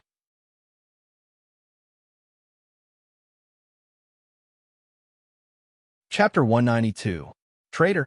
Pirate Gauda raised his sword and used his newly equipped cape to repel the encirclement of more than 10 Sunderland. Euphemia, who was sitting in the co-pilot's seat, clenched her fists subconsciously. She did not know why she was called a traitor by the Sunderland pilots who were besieging Pirate Gauda. Moreover, among the fanatical chants of the pilots, Euphemia clearly heard the slogan, "Long live Lelouch." Traitor. Long live Lelouch. These two key messages gave Euphemia a sense of unreality. What exactly happened to this world when he left? She, the third princess of the Britannia Empire, who was the least likely to rebel against the Britannia Empire, was unknowingly judged as a traitor by her own country. Moreover, without her knowledge, the Britannia Empire's emperor changed from the 98th emperor, Charles di Britannia, to Lelouch. What happened in this world? Euphemia bit her lower lip and looked at Ray Minkai, who was piloting Pirate Gouda to deal with the Sunderland's attacks. For some reason, when she saw Ray Minkai's focused face, Euphemia's panic gradually calmed down. UFFI. We'll soon know what happened to this world when we left. Euphemia was not the only one who was puzzled by the current situation. Ray Minkai, who was familiar with the plot, was also puzzled. However, compared to Euphemia, who was surprised to be labeled as a traitor, Ray Minkai was much calmer. Because he knew that even if the Britannia Empire's route was no longer feasible, there was still another route to try. Splashes of water were brought out of the pool by Sunderland's high-speed wheels, rising high into the air. Amidst the splashes of water, Sunderland's figures were like a pack of wolves on the hunt. They circled around Pirate Gouda at high speed. Some raised their machine guns, some raised their spears, and some waved their swords. They cooperated well and launched waves of attacks at Pirate Gouda. However, in the past, this was an airtight formation that did not allow the enemy the slightest chance to escape and could only struggle desperately until death. But now it had been broken. Bang! With a wave of his cape, two black shadows flew out from Pirate Gouda's waist. In an instant, they struck the two Sunderland that were alternately attacking Pirate Gouda. It was Hook. The black shadow that had destroyed the two Sunderland mechs was the Pirate Gundam's Hook Claw. The hook was almost the same size as the Sunderland's torso. The moment it hit its target, it pierced through Sunderland's torso like cutting vegetables and went straight to Sunderland's cockpit. Boom! Boom! Sparks of electricity danced between the Hook and Sunderland, and the two Sunderland exploded. All hail Britannia! The death of their teammate did not scare off the remaining Sunderland. Instead, it made them even more fanatical, as if dying in battle was their glory. Can't you see the difference in strength between us? Ray Minkai glanced his left and right. Pirate Gouda, who was standing in the middle of the pool, bent his legs slightly and jumped into the air. Then, the thrusters on his back exploded with a powerful thrust and pushed Pirate Gouda to a higher altitude. Below, splashes of water flew. 5 Sunderland armed with combat weapons rushed to Pirate Gouda's original position, but their combined attack missed. Kai, don't hold back. Their minds seemed to have been controlled. White Cat State Zero jumped from a driver's seat into Euphemia's arms and looked down at the Sunderland that raised their machine guns and fired at Pirate Gouda controlled. Is it Gius? Ray Minkai sensed something when White Cat State Zero said this. Even if Euphemia was judged as a traitor, Euphemia Britannia, as the third princess of the Empire, should not be executed by soldiers on the battlefield. She should be escorted back to the Empire to be judged by the Emperor. If White Cat State Zero was right, then everything could be explained. Did Lu Lucio use Gius to control the Britannia Empire? Ray Minkai's right hand moved and pressed the buttons on the control stick. Pirate Gouda's right hand reached for his waist, and a beam saber appeared in his hand. Boom! In the next second, Pirate Gouda's figure that was much taller than the Sunderland fell from the sky. A blazing light split the water and easily split the incoming Sunderland into two. Facing the light beams Amadeo from another dimension, even Sunderland, who made his enemies tremble in fear, could only end up in such a tragic state. Boom! In the midst of the explosion, the Pirate Gundam took a step forward and stepped onto the burning remains of the Sunderland. Once again, he waved his beam-chopping saber and sliced the two Sunderland that were charging towards him in half, not knowing what fear was. Da-da-da-da. At this moment, surrounding the Gundam on the left and right, and even behind him, the Sunderland soldiers raised their machine guns and continuously shot out bullets that whistled through the air. However, without exception, the Gundam's cloak that covered his entire body blocked all of the bullets. Even if 1 or 2 Sunderland realized that the cloak did not protect Pirate Gouda's head, they could not penetrate Pirate Gouda's head armor with their small-caliber machine guns. Splash! The water splashed again. However, this time, it was the Gundam that caused the water to splash when it stepped on the water. Amidst the splashes of water, a black shadow was like a venomous snake that suddenly attacked from the shadows. It twisted its slender body and rushed to the front of the enemy in the blink of an eye, revealing its fatal fangs. Clang! The sound of metal tearing could be heard. The black shadow that shot out from Pirate Gauda's left hand pierced through the Sunderland that was firing at Pirate Gauda. Whoosh!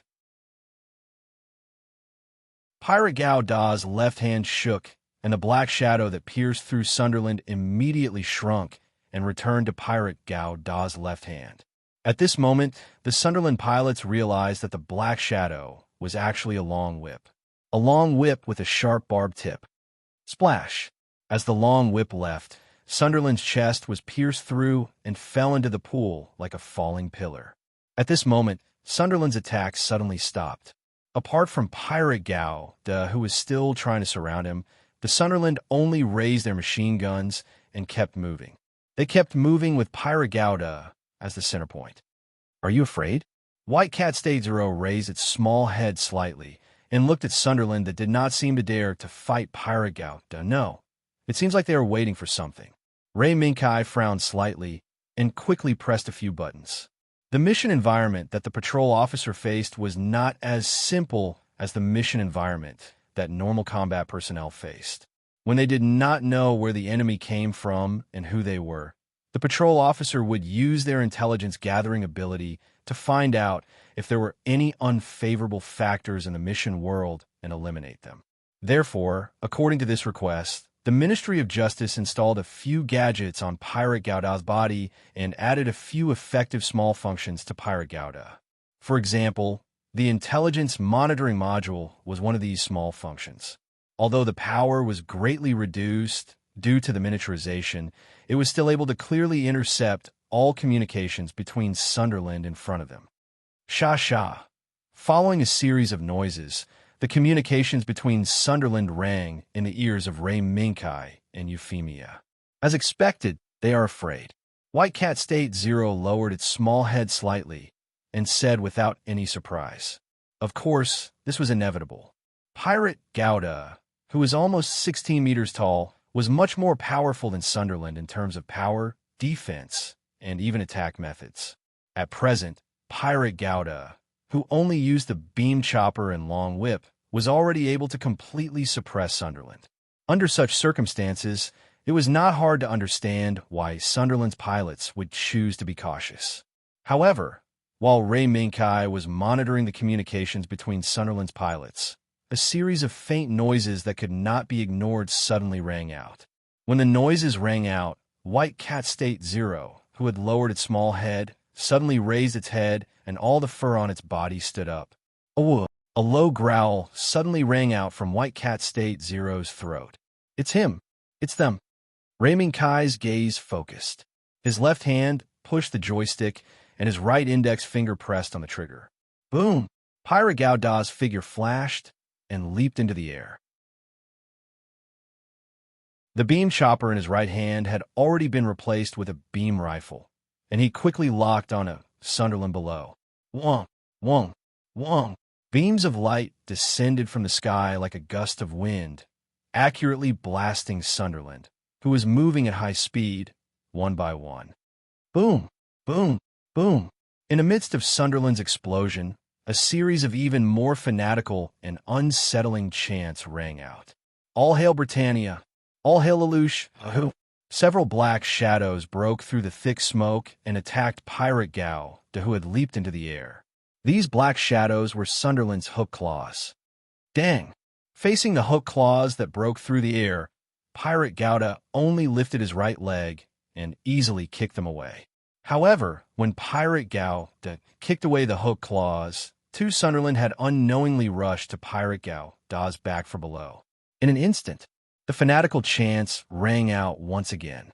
All hail Britannia! All hail Lelouch! Boom! At this moment, a small sun appeared in the sky.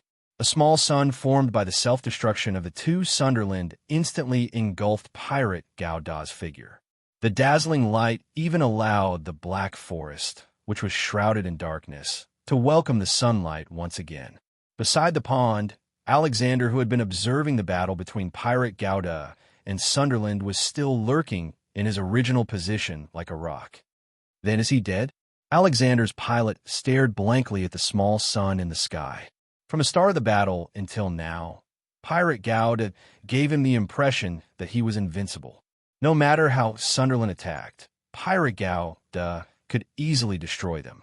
It could be said that, if Pirate Gauda was compared to an adult, then Sunderland was no doubt as laughable as a child. Even the Alexander he was piloting was the same. Other things aside, Pirate Gauda, who could freely fly in air, already had the ability to look down on many nightmare. Looking at the small sun in the sky, Alexander's pilot's eyes gradually glowed red. No matter which side was killed, the only thing he felt right now was death. The small sun formed by the self-destruction of the two Sunderland did not last long. Moreover, the moment the small sun was about to disappear, a large black shadow fell from the sky with a whistling sound and smashed into the pond. Boom! A huge splash of water was sent flying high into the air, and it only slowly fell back down after it was more than 30 meters above the ground. Moreover, as the water splashed, there were also traces of hot steam rising into the air, creating a white, hazy fog. No one cared what the black shadow was that fell from the sky. The surviving Sunderland pilots made a common decision. They threw away the machine guns in their hands and raised their long swords and spears in unison, aiming at the large shadow that was shrouded in water and steam. All hail Britannia! All hail Lelouch! The water splashed again, and it was the last attack of the remaining 10 Sunderland pilots. Clang! A sharp collision sound tore through the water and the steam that made everything hazy. Whoosh! A shock wave followed the sound of the collision, washing away all the obstacles in its way. The 10 Sunderland pilots that were cut in half by Pirate Gauda once again appeared in front of Alexander's pilot. BZ! Boom! Suddenly, the 10 Sunderland pilots neatly entered the final fate of the explosion. It's over? Alexander's pilot subconsciously muttered to himself. His body trembled, and he quickly piloted Alexander out of his hiding position. Whoosh! The wind suddenly blew. A black shadow pierced through the air and struck Alexander's hiding position without missing a beat. We've been discovered. Alexander's mech pilot did not even think about it. He directly chose to retreat for the time being and observe the situation. However, in the next second, the red light in his eyes suddenly became even brighter and more demonic. Die! Die! Die! Die! Amidst his shouts that grew louder and louder, Alexander fearlessly charged towards the pirate Gundam that emerged from the sea of flames.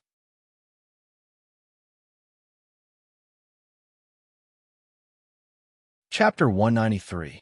In the dim command hall, it was extremely quiet, and there was an indescribable pressure. As the Zero mothership fed back the situation of the front line to the command hall in the White Wolf Fortress, everyone was shocked by the performance of the mysterious machine that suddenly rushed into the battlefield. What kind of technology and craftsmanship was used to create such a perfect killing weapon? With just a raise of his hand, he easily killed the Sunderland used by the Brittany's Second Army, which had scared the Langlon soldiers out of their wits. Even if the opponent launched a self-destruct attack with a surprise suicide tactic, it could not hurt it at all. Too strong. Too strong. The beam of light that burst out from the machine's hand, the beam weapon that looked like a saber, could split Sunderland into two with a light wave. It seems that your troops were lucky enough to escape from the end of total annihilation. At this moment, the voice that made Inuo rather fearful sounded from the gate once again.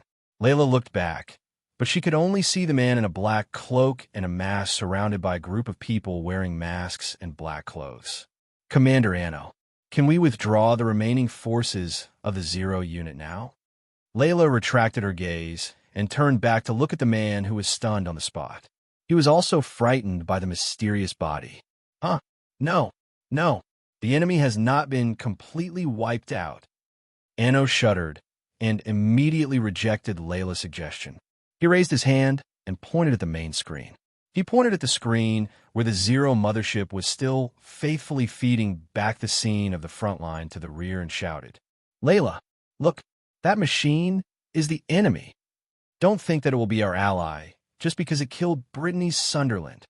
Look, look, those people in the 11th district are being attacked by that mysterious machine. In Anno's sharp questioning voice, everything displayed on the main screen was as Anno said. The mysterious machine picked up a big tree and threw it, forcing Alessandra, who was hiding in the dark, to come out. The battle that should have stopped started once again. Layla frowned and looked at her good friend and her right-hand woman, Anna. Anna, can you get in touch with the front line? I'm trying. In fact, Anna knew what she should do now without Layla saying it. It was rare for the Zero unit to escape from the desperate situation of total annihilation. Anna didn't want to make the mysterious machine that helped the Zero unit become their enemy because of poor communication. However, no matter how Anna and her subordinates tried, constantly switching the communication channel and adjusting the frequency, they couldn't get in touch with the mysterious machine. The only thing they knew was that the Alessandra driven by the young man named Hugo, who was called a kid, was in a fierce battle with the mysterious machine. However, even Anno, who was no different from an idiot in the eyes of Layla and the others, could see that Alessandra's ferocious attacks were unable to cause any damage to the mysterious body. Even the hammer in Alessandra's hand was unable to break through the cloak that the mysterious mech was wearing.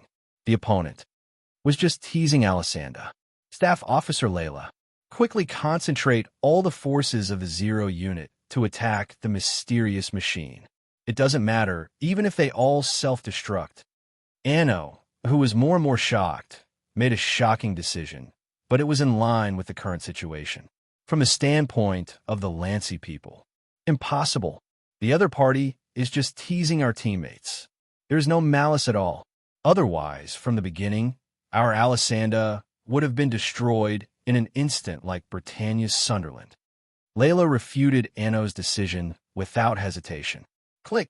However, Anno raised his right hand, and a pistol was in his hand, and he pointed it at Layla's head. Staff Officer Layla, do as I order. Now, I don't care about your messy ideas. Now, we are in the middle of a battle. Our enemy is still attacking us. If we allow that mysterious mech to break through the 132nd Troops retreat route, we're done for. The Zero unit will be finished. Do you know? Clap, clap, clap, clap. At this moment, a burst of untimely applause slowly sounded. Wonderful. Really wonderful. Originally, I heard of Anno, Commander Anno's great name in the City of Romance. I didn't expect that after seeing Commander Anno with my own eyes, I would once again verify that rumors are just rumors after all. No matter how beautiful the words are, reality will always mercilessly tear apart the beautiful appearance of the lies. In this almost mocking voice, the man wearing a black mask and a black cloak slowly walked out and walked to Layla's side. Click! Anno's eyelids twitched wildly a few times, and he suddenly pointed the muzzle at the black mask. Shut up. This is my territory. Although I don't know what kind of bewitching potion you gave to the big shots in the Review Association to allow you to enter this White Wolf fort. However, you better remember this. Now, the person in charge here is me. Here, my orders are the only authority, the only authority. Is that so? Even with the muzzle pointed at him, the voice under the black mask still didn't change at all, and it was still steady and powerful. Then, may I ask Commander Anno, what if I request to contact the mysterious machine? What kind of decision will you make? Refuse or allow? The voice under the black mask paused for a moment, and then it sounded again. However, this time, there was a hint of mockery. Or, as the commander of the Zero Army, you announce that I and the team I lead are spies who tried to cooperate with external enemies with the intention of launching an attack on Langlanchi, and will be executed? You. Enno was shocked, his eyes widened, and his teeth clenched tightly. Since the day he took office, Enno was dissatisfied with this third-rate army established by Layla's initiative. However, no matter how dissatisfied he was, this army was still a regular army. Now, the uninvited guest in front of him was undoubtedly a discordant voice that suddenly intervened in the Zero Army. If it was really as this hateful black mask said, and they were labeled as spies, Then after the matter was settled, perhaps he would be promoted. He. This is what you said. Thank you. You've given me a good reminder. However, after letting out a few complacent laughs, Anno's face became more and more ferocious, and the sweat on his forehead quietly slid down. His right hand, which was clenched, trembled involuntarily. What's wrong? If you want to shoot, shoot. It doesn't matter what kind of crime I'm convicted of. Let me see your determination, Commander Anno. The gaze hidden under the black mask paused for a moment at the trembling pistol in Anno's hand, and then he took a few steps forward, greatly shortening the distance between him and the muzzle. How? Shoot, Commander Anno. As he approached, Black Mask urged him once more. Ka. As soon as he saw the Black Mask approaching, the sweat on Anno's face became denser and denser, and the struggle in his eyes became more and more obvious. Anno's ferocious expression also deepened. Suddenly, Layla, who was standing at the side and subconsciously ignored by Anno due to the Black Mask's participation, took a big stride forward and grabbed Anno's right hand, controlling him accurately and forcefully. As a result, the moment she controlled Anno, the long period of mental tension still caused Anno to pull the trigger the moment he was controlled by Layla. Bang! A gunshot tore through the air in the entire command hall and alarmed the guards outside. Who fired the gun? What happened? The captain of the guards, Oscar Hamill, questioned loudly the moment he rushed in. The one who answered him was a red-haired woman among the black-clothed men who had stepped aside from the empty space beside the door. It's Anno. Anno. Oscar was stunned and immediately understood the cause of the matter. Everyone in White Wolf Fort naturally knew of Anno's great name. Therefore, it was not strange for something to happen. Staff Officer Layla, leave this to us. Go and get in touch with that mysterious Mecha as soon as possible. Black Mask snapped his fingers, and two of the black-clothed men immediately walked out from the group of black-clothed men and dragged the noisy Anno away together with the guards. Interestingly, when Anno was dragged past Oscar, the captain of the guards did not hesitate to take out a tranquilizer to shut Anno's stinky mouth. Looks like it's fine now. Then, I'll go and take care of things first. After that, Oscar took a look at the situation in the command hall and left with his men. Anna, try to use the international public channel. It doesn't matter even if the Britannia's army eavesdrops. I'm afraid the Britannia's army has already withdrawn from the battlefield. That mysterious Mecha's power is really too strong. With the help of the good-natured Deputy Commander Claus Warwick, Layla completed the transfer of command authority under the emergency situation. Understood. Switch to the international public channel. Now, send out a communication request. At this moment, everyone fell silent and looked up at the waiting for link pattern displayed on the main screen. Beside this pattern was the battle scene between the mysterious Mecha and the Hyuga Ingdu, which was the Alexander piloted by a kid. Hurry! Layla looked at the waiting for link pattern on the screen, subconsciously clenched her fist, and secretly shouted in her heart. Time may be long. The main screen in front of them, during this seemingly long but actually short wait, faithfully fed back the battle from the front line, meticulously to the rear, the headquarters of the Zero Force, White Wolf Fortress. Alexander's offensive was still fierce, but it was still ineffective. The mysterious Mecha jumped up and down, waved the hammer in its hand, and even inadvertently ejected the blade from its arm, but it remained motionless like a mountain. Alexander's defeat was only a matter of time. If this continued, they might not be able to wait until Anna connected the communication between the two sides. Beep, beep. Suddenly, at this moment when Layla and the others were getting more and more anxious, the communication was connected. Immediately after, it was an unfamiliar male voice. Who is it? Long time no see. Knight Ray Minkai. Do you still remember our old friend from District 11? But just as Layla was about to announce her identity, Black Mask, who had remained silent, stepped forward again and stood behind Layla, taking over the role of host and guest and answering for Layla. I wonder if Her Royal Highness Euphemia Lee Britannia, the third princess of the Britannia Empire, is with you? If so, then you may be very interested in the information I have to say next. A voice that was as calm as an ancient well slowly came out from under the black mask. The second princess of the Britannia Empire, Cornelia Libertania, will be tried and executed in St. Petersburg in a week. Crime, treason.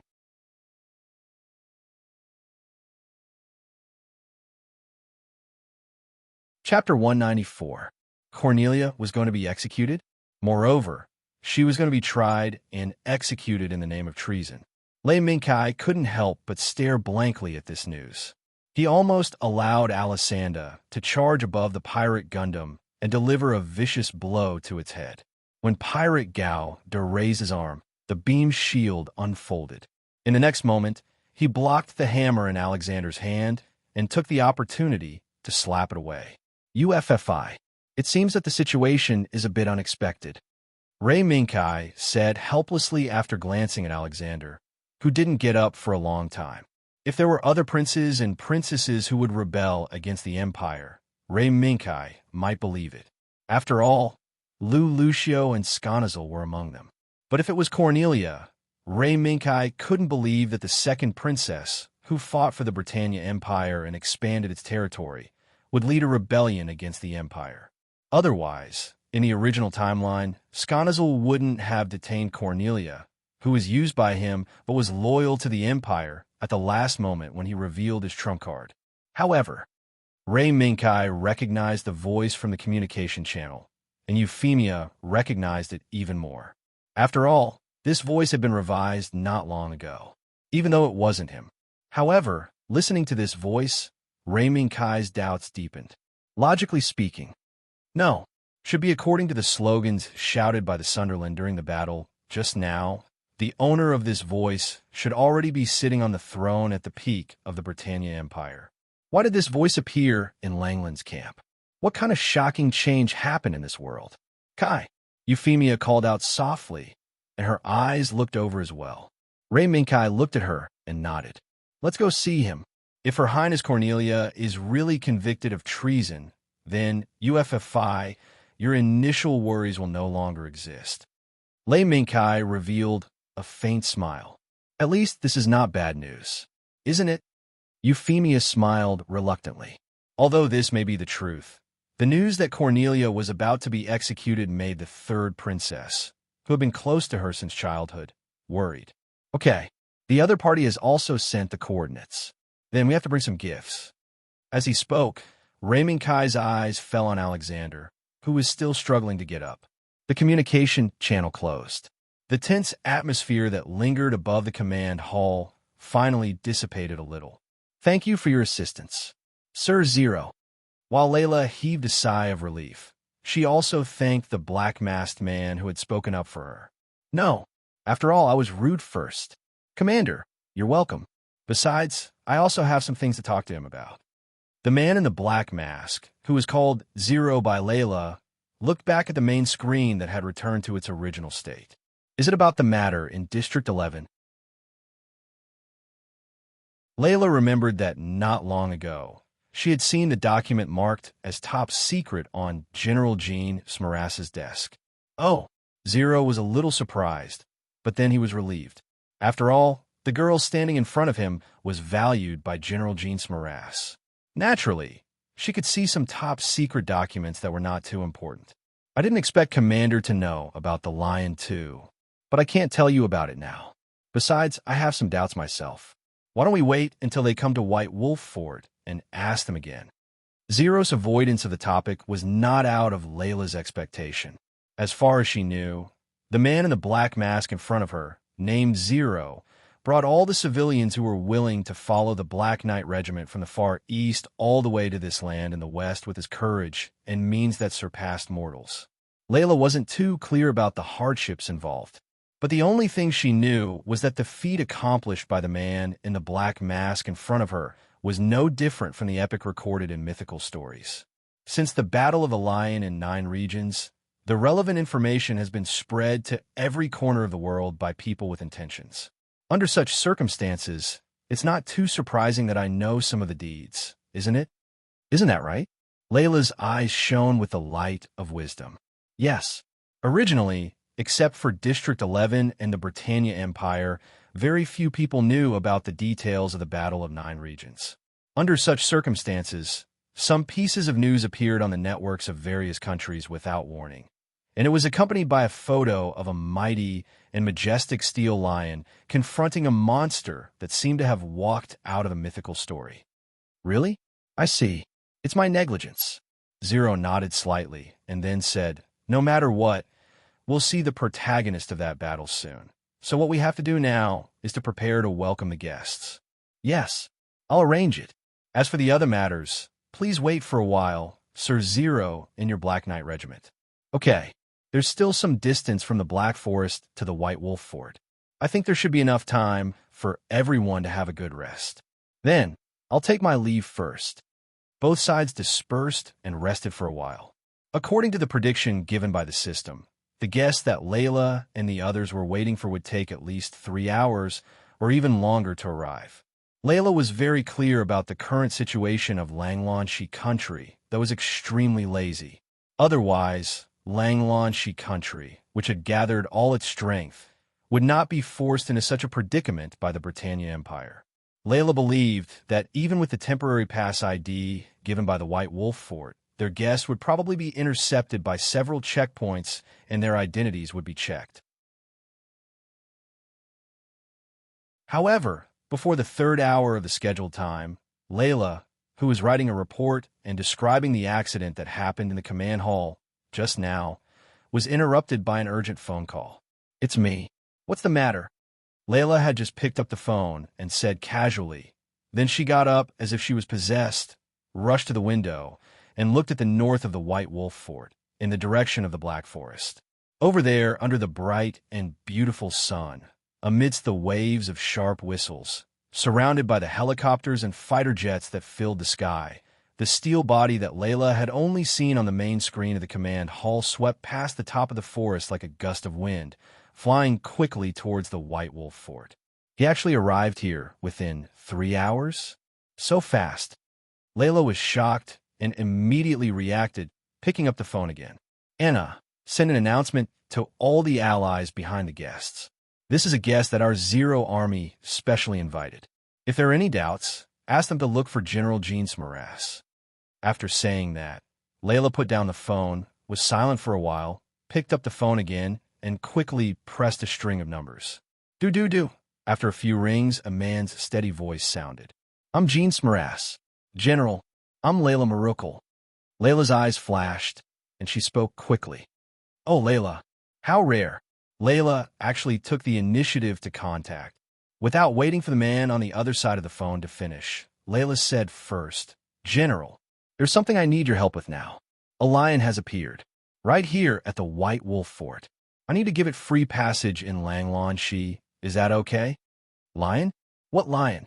Jean Smaras was stunned, but Layla had already hung up the communication. A few seconds later, Jean's eyes suddenly widened, and he almost jumped up from his seat. Lion, the lion of the 9 provinces. General Jean, who understood the meaning of the word lion, immediately walked out of the office and gave the order loudly. Inform everyone that I'm going to the White Wolf Fort where Zero Army is located immediately and ask the surrounding garrison troops to retreat 30 kilometers. This is an order. Execute it immediately. Layla did not know what kind of consequences Jean's order would cause. The only thing she knew was that when the mysterious mech appeared in front of her, the impact it gave her was so huge, so shocking. Between the tall and forked V-shaped antenna, there was a ferocious skull. Under the skull, there was a pair of electronic eyes that flashed with cold light. It was as if as long as one was stared at by this pair of electronic eyes, one would feel an uncontrollable chill rise from the bottom of one's feet to one's spine and then rush to one's brain. Alexander, this nightmare, which was the main body of Zero, was held in its hand like a weak baby and looked like it was at the mercy of others. Other than that, the rest of the mysterious body was covered by the cloak that exuded a mysterious aura, so no one could see what was inside clearly. Alexander, how miserable! Seeing the product of her hard work being played with by the mysterious body, Anna showed a pained expression. After both Layla and Zero's personnel arrived, The mysterious body slowly put Alexander aside and walked a few steps away. It half knelt down and raised its hand to its chest. Ka-chi, with a sound, the cockpit of the mysterious body opened. The face of the pilot who piloted the mysterious body to kill Sunderland's enemies appeared in front of everyone. When she saw Ray Minkai was the first to leave the cockpit, Zero slowly let out a sigh of relief. It's really him. Knight, Ray Minkai. Immediately after, Ray Minkai, who walked out of the cockpit, looked around and checked the condition of Layla, Zero, and the others before returning to the cockpit and helping Euphemia out of the cockpit. Layla and Zero looked at each other and went forward to welcome the guests. I'm Layla Marikar. I'm the temporary commander of Zero. Welcome to White Wolf Fort, distinguished guests. Layla Marikar? Marikar? I've heard of this surname, but it disappeared from Britannia a long time ago. After standing still, Euphemia looked at Layla in surprise. Yes, my parents used to be nobles in Britannia. However, something happened to me when I was young, so I fled to Langlon West Kingdom. Layla's expression changed slightly, but she still spoke of her background frankly. Is that so? I'm very sorry. Euphemia showed a regretful expression and apologized for the offense she had unintentionally caused. No, this is already in the past. Layla shook her head, indicating that she did not care. Zero, why are you here?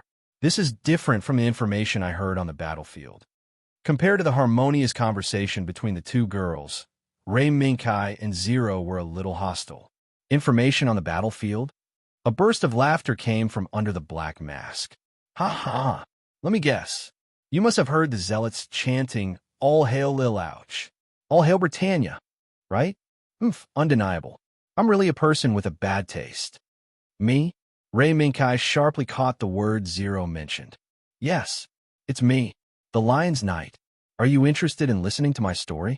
This is also the key to why the second princess of the Britannia Empire, Cornelia Li Britannia, was convicted of treason. Zero, are you serious? Euphemia walked to Ray Minkai's side and stared at the black mask.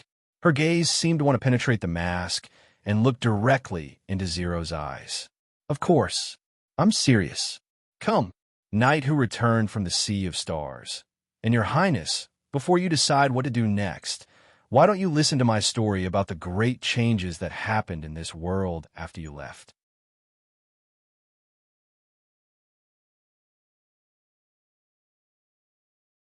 Chapter 195. Perhaps this story was a rather magical story. This was the beginning of Zero's magnificent feat of leading the Black Knight Regiment and many civilians who followed him across the ocean, completing an unimaginable journey from the western Pacific Ocean south, through the Straits of Malacca, across the Indian Ocean, to the Red Sea, landing in District 17, and then, under the attack of the Britannia Empire, crossing the entire Mediterranean Sea, and once again landing on the land of Langlon West. At this moment, the masked man, who was the focus of many eyes, began his narration. Since the Battle of Kyushu, the existence of the long-toothed lion has been covered up by the higher-ups of District 11, including Cornelia. Moreover, the more powerful blockade measures than them came from the administrative power of the Britannia Empire, Schnetzel, who stood behind District 11. However, no matter how powerful Cornelia and Schnetzel's measures are, there will still be a gap in their tight blockade. And the appearance of this gap means that someone can take advantage of it. When the bright moonlight passed through the thin curtains, a light also rose in the slightly dim room. Behind this light, there was a pair of hands quickly tapping back and forth on the keyboard, constantly entering commands and programs into the computer. Beep beep. With a crisp prompt, the owner of the pair of nimble hands was also shocked. He subconsciously focused his gaze on the screen that displayed the completed pattern. The next moment, the picture changed, and a picture of a city engulfed in flames appeared on the screen.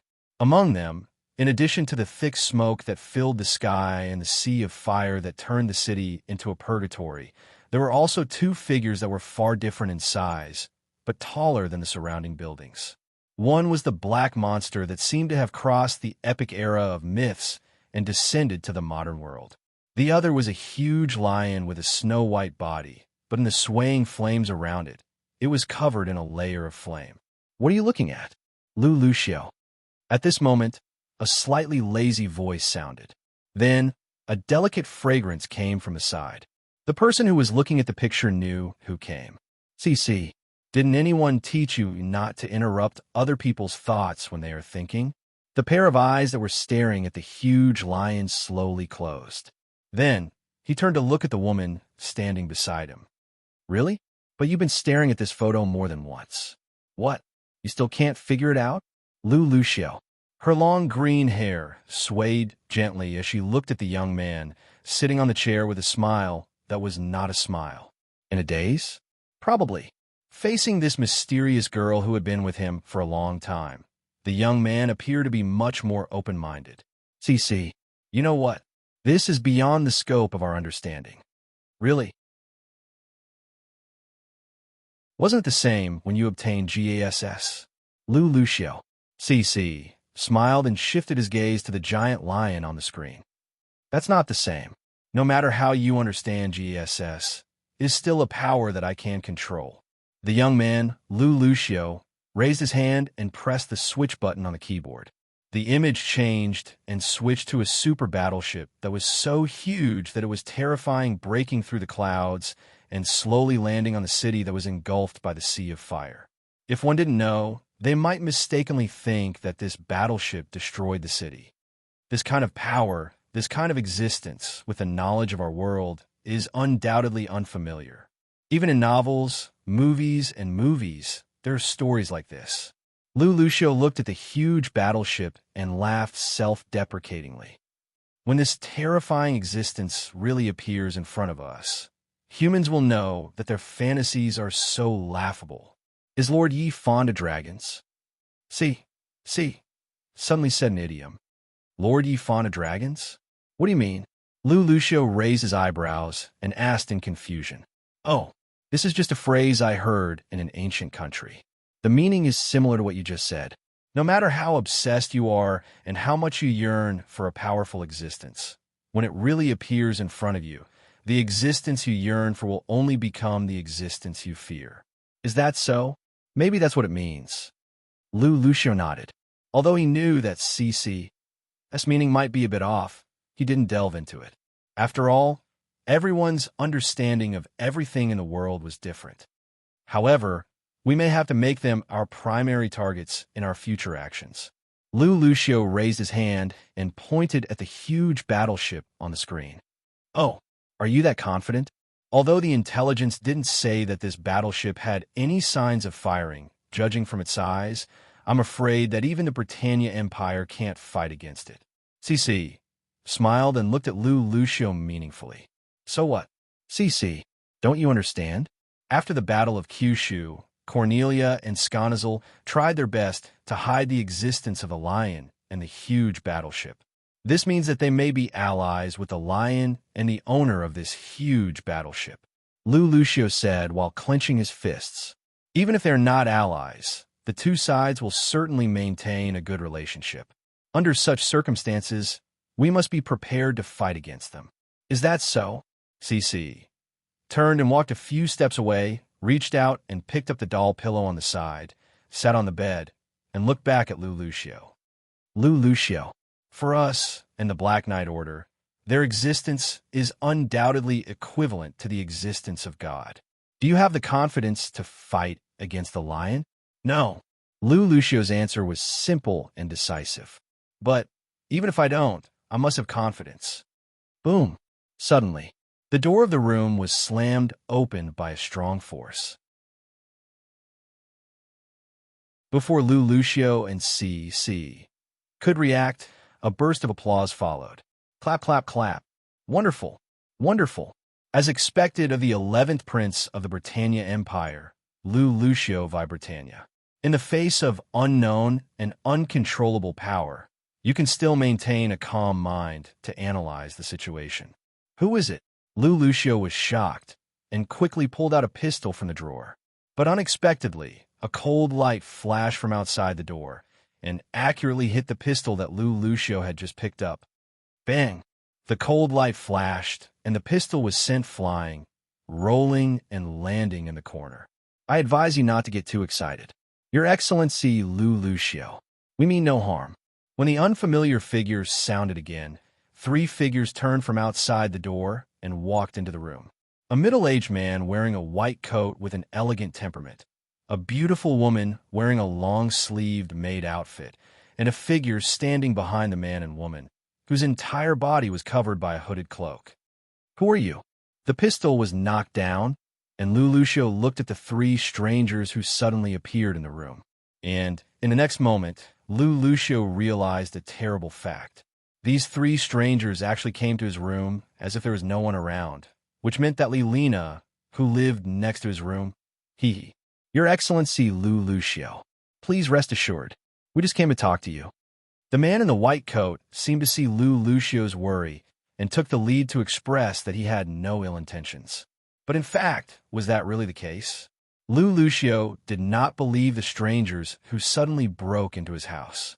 Instead, he chose to try to figure out the strangers' intentions while trying to quietly approach the pistol that fell in the corner. I won't believe that strangers who casually break into someone else's house will come with good intentions. Who are you guys? But unexpectedly, the moment his voice fell, a scream sounded from the side. Lu Lucio, be careful. Then, a figure blocked in front of him, and, at the same time, a gunshot sounded. It was actually CC, who jumped in front of Lu Lucio and blocked the sneak attack of the beautiful maid. The moment the bright red blood bloomed, Lu Lucio's pupils shrank. He suddenly gritted his teeth, quickly turned around and rushed to the corner, grabbed the pistol, turned around, and shot. Bang! Bang! The heavens took pity on him. Lu Lucio, who was known as a sports waste, in this moment of life and death, actually exploded with speed and strength that even he himself did not imagine. In one breath, he completed a series of actions, such as picking up the pistol, turning around, and shooting. The beautiful maid naturally fell to the ground. After knocking down the beautiful maid, Lu Lucio pointed the gun at the man in the white coat and the figure in the black robe, and carefully moved to the side of CC, who fell to the ground. Lu Lucio looked down and found that CC's shirt was already stained with blood, and a deep gunshot wound pierced through CC's heart. But Lu Lucio knew that this seemingly terrible injury would not take CC's life. This immortal which has come in handy at a time like this. Suddenly, the black-robed man who had been silent all this time opened his mouth. Moreover, the voice of the man in the black robe surprised Lu Lucio. Who are you? Take off your hood. Lu Lucio suddenly turned the gun muzzle, firmly locked onto the man in the black robe, and coldly shouted, I still advise you not to do this. Facing Lu Lucio's request, the man in the white coat laughed. If he takes off his hood, perhaps your worldview will collapse. Although you will die. Oh, a sharp whistle suddenly came, and accompanying it was a piercing pain that engulfed Lu Lucio's entire body. When the piercing pain made Lu Lucio unable to control his body for a moment, and the gun slipped from his hand. Moreover, in this piercing pain, Lu Lucio, who raised his head with difficulty, actually saw the beautiful maid who should have been shot by him stand up again, as if nothing had happened.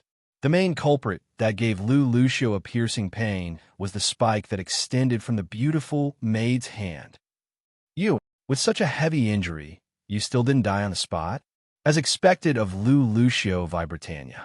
It seems that this small injury can only temporarily make you lose the ability to move.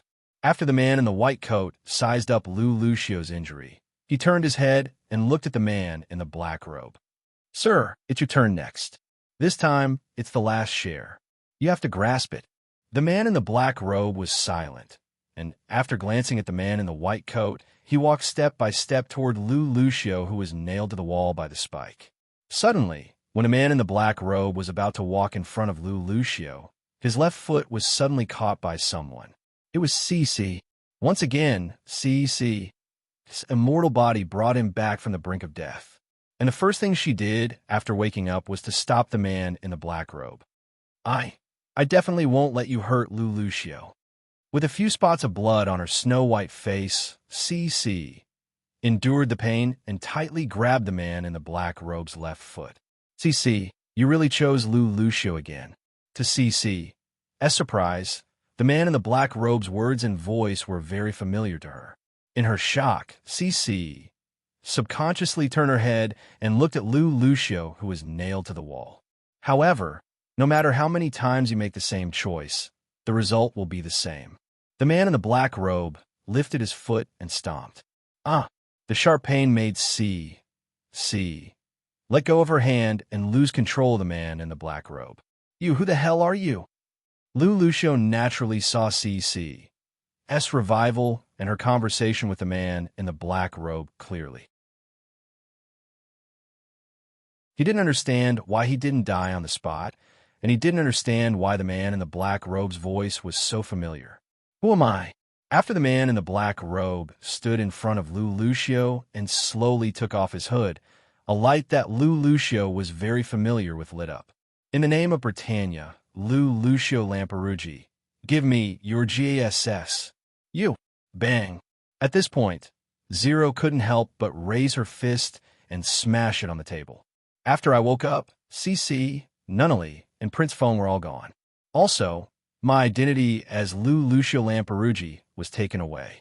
After hearing the whole process, Ray Minkai and Euphemia looked at each other. Ray Minkai asked, "That man in the black robe is Lucio?" Although this statement seemed contradictory, Zero still nodded and casually pressed a button on the table. The next moment, a video appeared on the wall behind Zero. The man in the video was Lucio wearing an imperial robe and a crown on his head. I don't know who he is.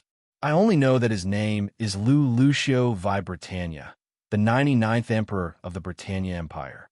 He's the man who took everything away from me. Looking at the man in the video, Zero slowly took off her mask. And I'm just a person who's been robbed of my identity and everything. Zero.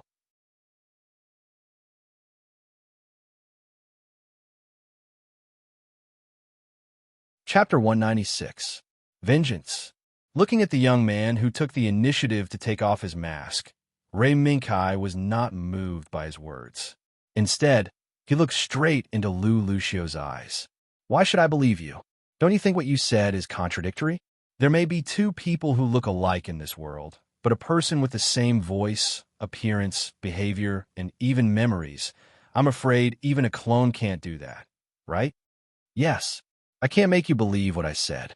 But if you really know me, when you look straight into my eyes, maybe some changes have already happened. Lucio sneered and did not hide it. He frankly said that he had indeed lost the ability of GASS. Can GASS really be taken? Ray Minkai stared into Lucio's eyes. Before returning to Lucio's world, the White Cat State Zero had told him that he did not need to fear the existence of GASS. The White Cat State Zero, which had recovered some of its abilities, could provide some targeted mental protection for Ray Minkai, and GASS was one of them.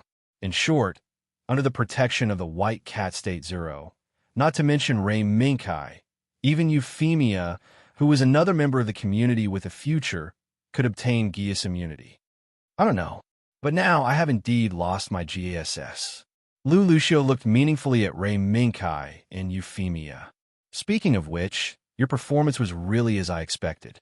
The existence of GAS is undoubtedly the most mysterious existence to the people of this world, and you're not surprised by it.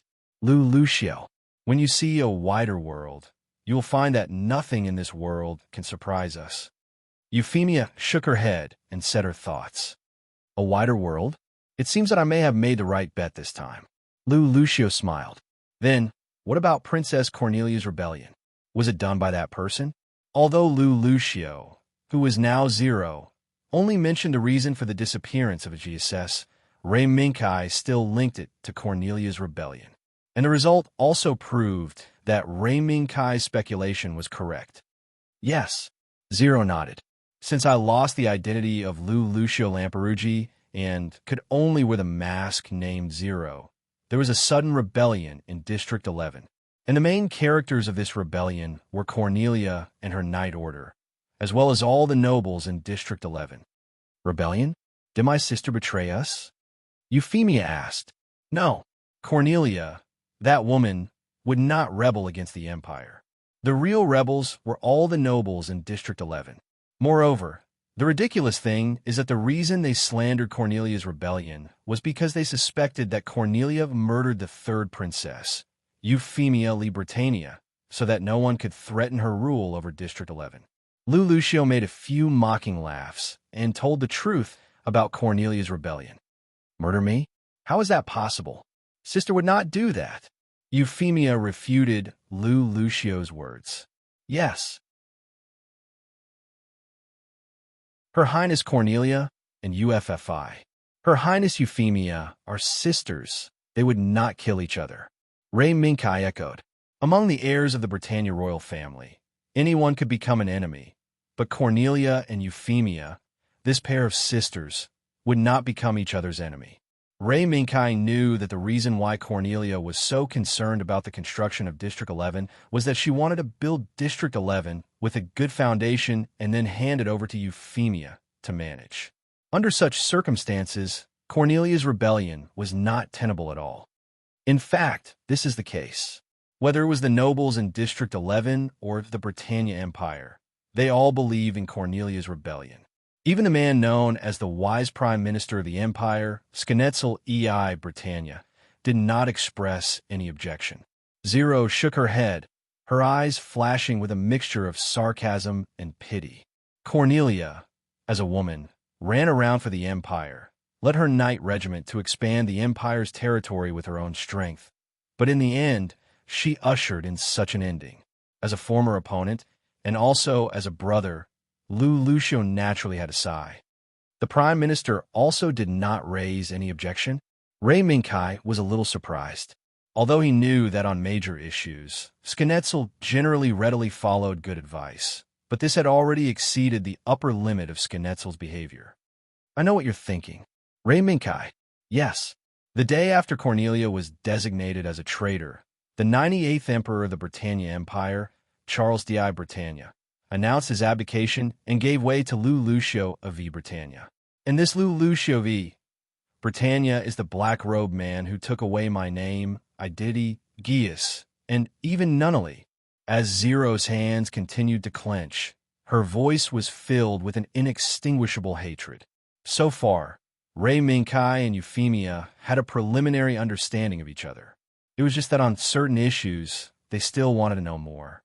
Previously, Zero had mentioned the true identity of the man in the white coat and the glamorous maid. This point could only be confirmed when they contacted the City of Stars later. And then, when Her Highness Cornelia was declared a traitor, was she willing to accept the trial? Ray Minkai continued to ask. Of course. At the beginning, although Cornelia was very unwilling, she obediently accepted the control and waited for the special envoy of her country to come and take her back. Lucio's answer was a matter of course. And then? Was it you who led the Black Knight Regiment to kidnap her? Euphemia asked. No. Although I had planned to break into the prison, the difference between the enemy's strength and mine was too great. For a moment, I couldn't think of an effective way to complete this idea because I had lost GESS. Lucio put down the mask in his hand, pulled off the mask, and slowly exhaled. It was the Knight Regiment under Cornelia's command that rescued her from prison.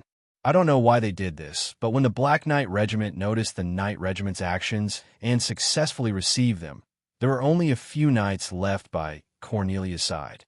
What? Gilbert and the others were wiped out? Ray Minkai was shocked and quickly asked. Although not, it was close. Their sacrifice made Cornelia understand that the current empire was not the empire she was familiar with. Therefore, she proposed to invite the Black Knight Regiment to go with her to District 17, which was the satellite colony she established herself. She still has some subordinates over there. So you followed her. What else can I do? Zero shrugged, revealing a helpless smile. His Majesty the new Emperor seems to care a lot about District 11.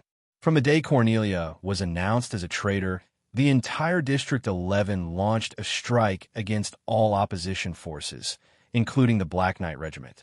If you don't leave now, the Black Knight Regiment will inevitably end up like Cornelia's Knight Regiment. What happened next was that the two sides worked together to break away from District 11, go south, pass through the Strait of Malacca, cross the Indian Ocean, and finally land in District 17. You can ask Karen and the others about these things. They all know what happened. In the end, Zero didn't seem to want to talk about what happened next. On the other hand, Lei Mingkai and Euphemia didn't linger on this matter for too long. They already knew what they wanted to know. Her Highness Cornelia will be tried and executed in St. Petersburg in a week? Lei Mingkai asked again. Yes, this is bait. Zero nodded. It's bait that the Emperor threw down for us. Moreover, there is more than one bait. Lei Mingkai, your subordinates in Department Q will also be tried and executed on the front line between Langlon West Country and the Britannia Empire in a week. What? Valletta and the others were arrested as well? Lei Mingkai was surprised by this news, but at the same time, it was reasonable.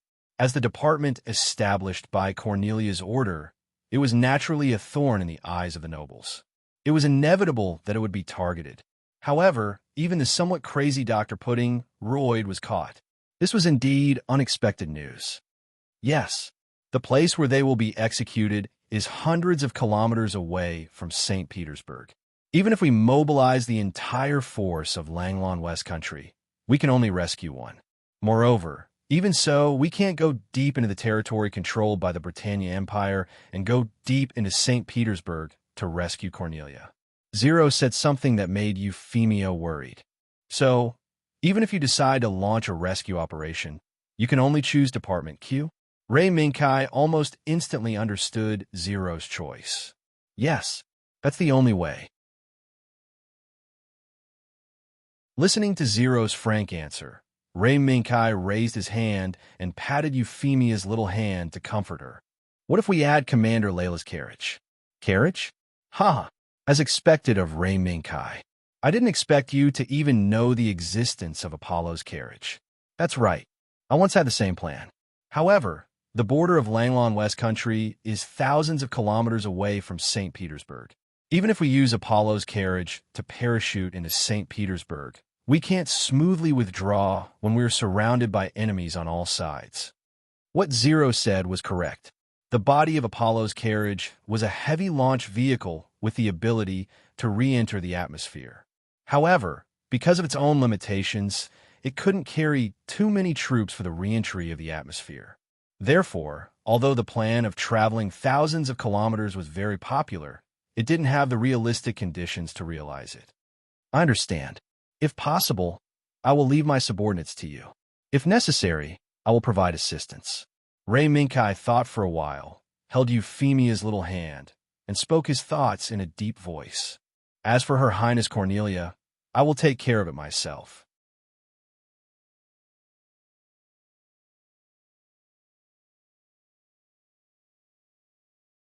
Chapter 197. The story that Zero wanted to tell was over. The rest of the time was left to Lei Mingkai, Euphemia, and the others to deal with. Whether it was Zero or the hesitant Layla, they all consciously left space and time for Lei Mingkai and Euphemia. As the two people who intended to cooperate with Lei Mingkai, they had the same understanding. Before Lei Mingkai nodded, they could only put out the information they knew and let Lei Mingkai and Euphemia make the decision. Without a doubt, Zero and Layla's attitude and actions saved Lei Mingkai and Euphemia a lot of effort. Kai, are you really going to St. Petersburg? Lei Mingkai and Euphemia walked to the balcony and looked at the sparkling lake below. Yes, if we want to rescue Department Q and Her Highness Cornelia at the same time, this is the only way. Also, we may need your help. Lei Mingkai nodded and took out his personal terminal at the same time. If you need my help, please don't hesitate to ask. Not only you, but I also want to rescue everyone in Department Q and Royal Sister. Euphemia put her right hand over her heart and said seriously, Yes, I know UFFI will make such a decision. So, now we have to report the current situation to the rear. Just as Lei Mingkai was about to open his personal terminal and contact Xingyao City, a white shadow rushed out from the side.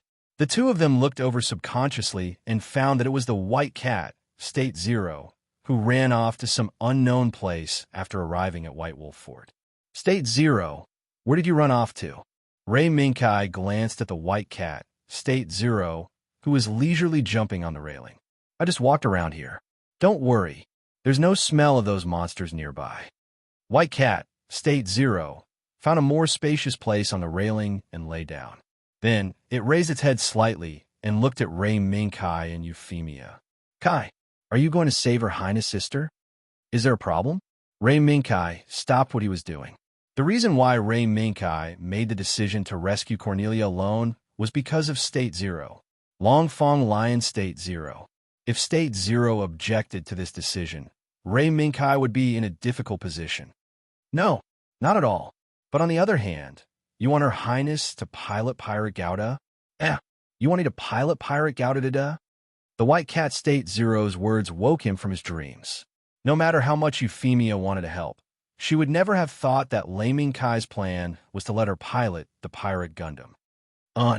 UFFI, you have experience with Steel Pulla, and I have some gadgets that can help you. Ray Minkai answered Euphemia's question as he entered the report on his personal terminal. Gadgets? Euphemia blinked. It was obvious that she did not understand what Ray Minkai meant. Yes, gadgets. Ray Minkai smiled mysteriously. After sending the short report back to Xingyao City through ultra-space-time communication, he took the initiative to solve this little puzzle. Harrow. Harrow. Euphemia was stunned, and her beautiful eyes widened slightly. How could it be Harrow? Harrow can pilot Gouda? Yes. Don't underestimate Harrow. In my opinion, Harrow is enough to be your driving assistant. Ray Minkai nodded. In the beginning, when the Ministry of Justice Shi Hui gave those Harrow to Euphemia, Ray Minkai did not realize it and did not connect it to this aspect. He just treated it as a gift between girls. Until just now, when he was estimating the success rate of Zero's plan, Ray Minkai suddenly remembered those Harrow that Euphemia ignored by him and left behind at home. Therefore, now should be the time for Harrow to appear. DD. A few minutes later, the mail from Xingyao City arrived. Ray Minkai opened it and nodded slightly. It seems that our plan should be fine. The administration has approved my request for help.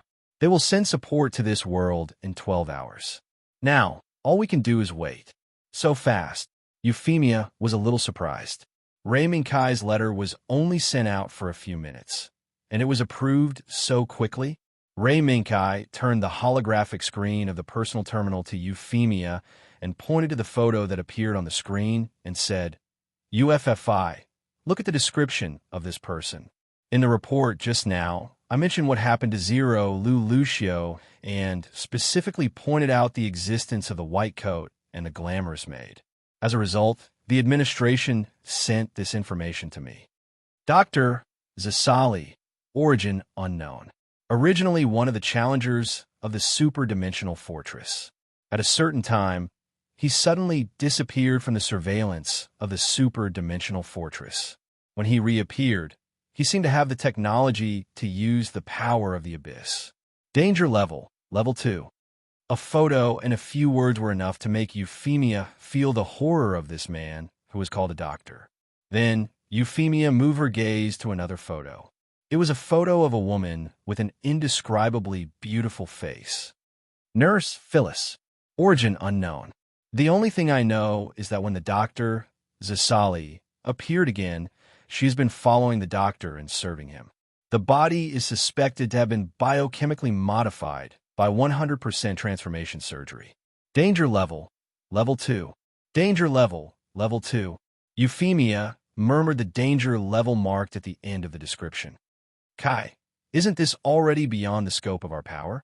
According to Euphemia's understanding of the authority, even if she and Lei Minkai had become inspectors, they were undoubtedly rookies since they were still inexperienced. As soon as they went on the field, they had to deal with opponents beyond their ability. They might not have the strength even if they wanted to. So I asked for help. In any case, the administration will send support based on the current state. What we have to do now is wait. So Kai, Euphemia, before the mission starts, I'll sleep for a few days. I'll leave this body to you guys. After that, the white cat state Zero closed its eyes and fell into a deep sleep. Once again, it let instinct take control of the cat body. Okay, leave it to me. The waiting process was not boring. As there was still a week, no, at least 4 days before Zero's rescue plan began, Layla generously gave Ray Minkai and Euphemia most of the authority in White Wolf Fort and arranged for people to guide them around White Wolf Fort. Of course, less than half a day after the tour began, General Jean, who came from the capital, rushed to White Wolf Fort with his subordinates. Layla and Sir Zero, please forgive me for coming uninvited. As soon as they met, Jean apologized. Layla shook her head, indicating that she did not care about Jean's sudden visit. Zero was not surprised at all. Previously, when the pirate Gauda caused a disturbance, Zero knew that this general who controlled most of the military power in Langlon West Nation would definitely receive the news immediately. Even if he did not, Layla would definitely tell him the news so that he could get the rite of passage from Jean. After some polite greetings, Jean looked up at the empty space on the other side of White Wolf Fort. There, a 20-meter-tall, oval silver object with a height of Gao stood quietly on the empty space. This is a lion? Jean's gaze was deeply attracted by the smooth, seamless silver object with a trace of mysterious light. No, this is not a lion. This is the new model that the Lord is piloting. Layla shook her head and reached out to take the tablet from her assistant, Anna. She pulled up a picture and handed it to Jean. Jean took a look at it and was immediately attracted by the steel figure that appeared on the screen. This steel figure was the pirate Gao, piloted by Ray Minkai. This is a nightmare? Jean was shocked. His gaze moved back and forth between the picture and the silver object for a while, before looking at Layla.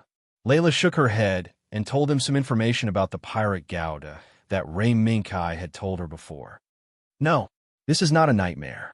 According to the Lord, the model of this model is Gauda. The name is Pirate Gao, the Gauda. Jean frowned slightly. This name was undoubtedly unfamiliar to them. However, from a combat video that Layla had presented to him previously, the performance and combat power displayed by this new model named Gauda were definitely rare in the world. Sir General, now, perhaps you can make a decision. Zero, who had been silent, suddenly spoke, half reminding and half requesting. Yes, perhaps I can already make a decision, but I think I still have to meet that night to make a decision. At this moment, there was a sudden clap of thunder in the sky. Boom! After the thunder that resounded through the sky, there was a fire that burned half of the sky.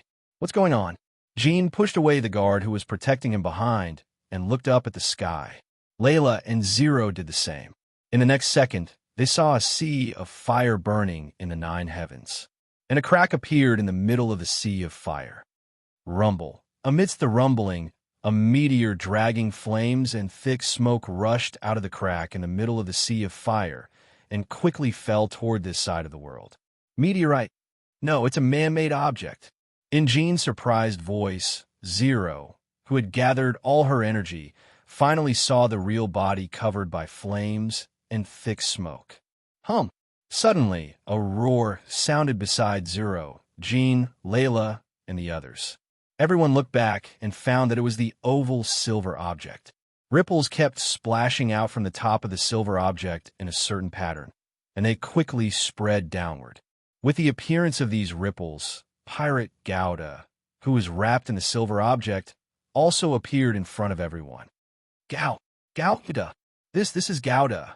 Zeon stared blankly at the pirate Gundam, who was slowly standing up from the silver object, and couldn't help but exclaim.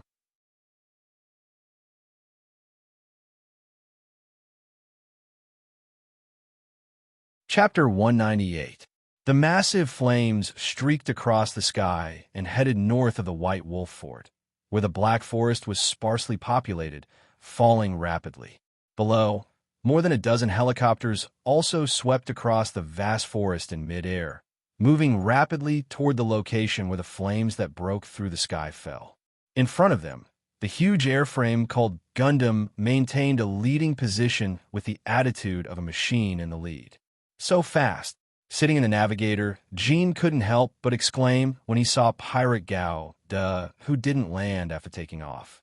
He saw Pirate Gouda appear from the silver oval object and automatically find its owner. The main character Jean wanted to see, Rey Minkai and the third princess from the Britannia Empire, Euphemia Britannia, and the pilot opened the cockpit to them. This series of actions made Jean's eyes light up. Moreover, in the following actions, Pirate Gouda's mobility surprised Jean even more. Looking at Pirate Gouda, who was flying quickly in front, Jean couldn't help but start to estimate the rescue plan proposed by Zero. Although he knew that the enemy of his enemy was his friend, under the rule of the new emperor, the situation had become increasingly fierce. Under the power of the ferocious Brittany Empire, Jean couldn't help but have a difficult time rescuing everyone in Department Q that Zero and Layla were trying to protect. After all, the situation in the country made Jean very anxious. However, the appearance of Pirate Gouda now gave Jean a new idea, and he couldn't help but be moved by Zero's rescue plan. He knew that the existence of Department Q was undoubtedly related to Pirate Gouda's pilot, Rey Minkai. As long as he rescued everyone in Department Q, then this powerful mecha might become a strong ally of Langlon West. At the same time, it would also become his ally. Layla, have you told Sir Knight your plan? After pondering for a long time, Jean turned around and asked Layla, who was sitting next to him. Yes, Her Excellency Zero has already told His Excellency Lei Minkai everything. Layla nodded and truthfully told the result of the previous communication between Zero and Rey Minkai. Sir Rey Minkai agreed. However, the result was a little different. Different? Yes. Sir Rey Minkai asked us to do our best to rescue everyone in Department Q, and he himself went to St. Petersburg to rescue the second princess who was about to be executed. Layla's words stunned Jean, and he couldn't help but exclaim in surprise. Just what kind of nonsense is this? He's going to St. Petersburg alone? Sir Zero also approved of it. Yes. From what Her Excellency Zero said, that's indeed the case. Layla nodded and added. Although I don't know what kind of power His Excellency Lei Minkai represents, Her Excellency Zero has great confidence in him. Hearing Layla's words, Jean couldn't help but be silent. In front, Pirate Gouda, who was still flying at high speed, issued a signal to start slowing down, and the helicopter group following behind also slowed down. Immediately afterward, the fireball that crossed the sky fell into the black forest not far away in an earth-shattering roar. When the huge explosion tore through the sky, an even more violent shock wave also blew the entire forest down, wantonly destroying the beautiful picture. A huge column of smoke rose from the ground and slowly formed a huge mushroom cloud in the sky. Rumble. In the midst of this earth-shattering rumble, the pirate Gundam that was originally decelerating suddenly swayed and began to accelerate again, leaving behind the helicopter cluster that was following it from afar. Even if Jean discovered Pirate Gouda's movements, he had to let the helicopter group fly far away from this airspace because of the turbulence caused by the shock wave. After the turbulence subsided, he had to wait for the helicopter group to calm down before following again. Kai. I didn't follow. Euphemia, who was sitting in the co-pilot's seat, withdrew her gaze from the monitoring screen behind her. This turbulence won't dissipate in a short time. They won't be able to follow for the time being. Rey Minkai nodded. The turbulence caused by the shock wave didn't affect Pirate Gouda's advance, especially after Pirate Gouda gave up flying in the air and changed to gliding on the ground. The impact of the turbulence was greatly reduced. As the distance from the landing site decreased, the turbulence in the air became more and more intense. However, it couldn't hinder Pirate Gouda by much. In front of them was the huge crater created by the fireball that fell from midair. Looking at the trees that were blown to the edge of the crater and even caught on fire, Rey Minkai shook his head helplessly.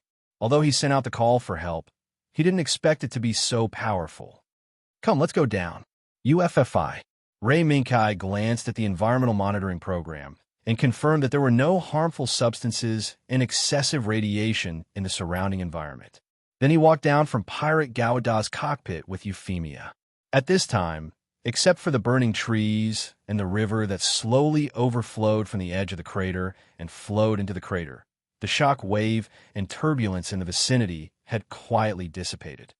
What support will the Authority give us? Standing at the edge of the crater, Euphemia looked into the depths of the crater with some curiosity. Maybe it's some equipment. Ray Minkai took out the personal terminal and opened the list of support sent by the Authority while showing it to Euphemia. According to the relevant regulations of the inspector's actions, before confirming whether the abyssal contamination in the world of the inspector reached a certain threshold, the Authority could not provide too many support options. According to Ray Minkai's previous research, in the past cases, there were instances where the Authority provided endless support to the inspector without restraint. Instead, it led to the sudden acceleration of the erosion of the inspector's world. And finally, the inspector fell into the abyss irredeemably. So far, the Authority had set the threshold for large-scale support before the abyssal erosion level reached level 3 or above. Before the Authority concentrated its power to purify the abyss in one fell swoop, the support the inspector could receive would not be too much. Look, it's really equipment. Harrow is also here. Let's hope the Herods won't be damaged by the fall of the sky. The Harrow created by the doctor from the Ministry of Justice won't be so fragile. Yes. Lei Minkai nodded. Then he curiously looked at the red words on the list that said All-Purpose Combat Strategic Monitoring Assistance Artificial Intelligence Cores. All-Purpose Combat Strategic Monitoring Assistance Intelligent Cores? What is this? I didn't call for such support. Unexpectedly, just as Ray Minkai finished speaking, an arrogant voice that Ray Minkai and Euphemia were very familiar with sounded from the billowing smoke. What? I'm really disappointed. I didn't expect my allies to forget me, the Overlord of the universe. It seems that I need to once again show the name of the Overlord in this world, so that the world, as well as my allies, can once again deeply recognize the existence of the Overlord. As soon as this voice came out, Ray Minkai and Euphemia were both taken aback and looked at each other subconsciously. Leopard, could it be that the All-Purpose Combat Strategic Monitoring Assistance Intelligent Core on the list was the Leopard they met not long ago? Who? The next moment, 5 small, round figures suddenly jumped out of the billowing smoke, shouting and jumping from the bottom of the deep pit toward the location where Ray Minkai and Euphemia were. Harrow, UFFI. Harrow, UFFI. Harrow, it's you guys. As soon as she saw the red, blue, yellow, purple, and pink Harrow jumping out of the deep pit noisily, Euphemia showed a smile. Harrow, hello. Harrow, hello. Hey, you little guys. Come and help. I'm stuck. While the Harrow were jumping around Euphemia and Ray Minkai, the arrogant voice that wanted the world to see the name of the Overlord of the universe suddenly shouted for help again and again. There was such a huge difference between the voice before and after, but it made Ray Minkai and Euphemia shake their heads helplessly. It seems that the support of the Authority will give us a headache. With a few helpless wry smiles, Ray Minkai turned around and boarded the pirate Gauta again, ready to rescue the arrogant voice, which was Leopard. Half an hour later, after the turbulence had completely subsided, the helicopter that Zero, Layla, and Xian were on finally landed slowly on the open space not far from the deep pit under the S-core of the helicopter group. Your Excellency Ray Minkai, this Layla saw the Harrow that kept circling around Euphemia at first glance. Although her eyes were attracted by these round and cute little guys at first, Layla, who had excellent self-control, still focused on the things that they needed to pay attention to. They're called Harrow. They're a kind of intelligent auxiliary AI, and they're also my good friends. Euphemia held the red Harrow with both hands and introduced the Harrow to Layla with a smile.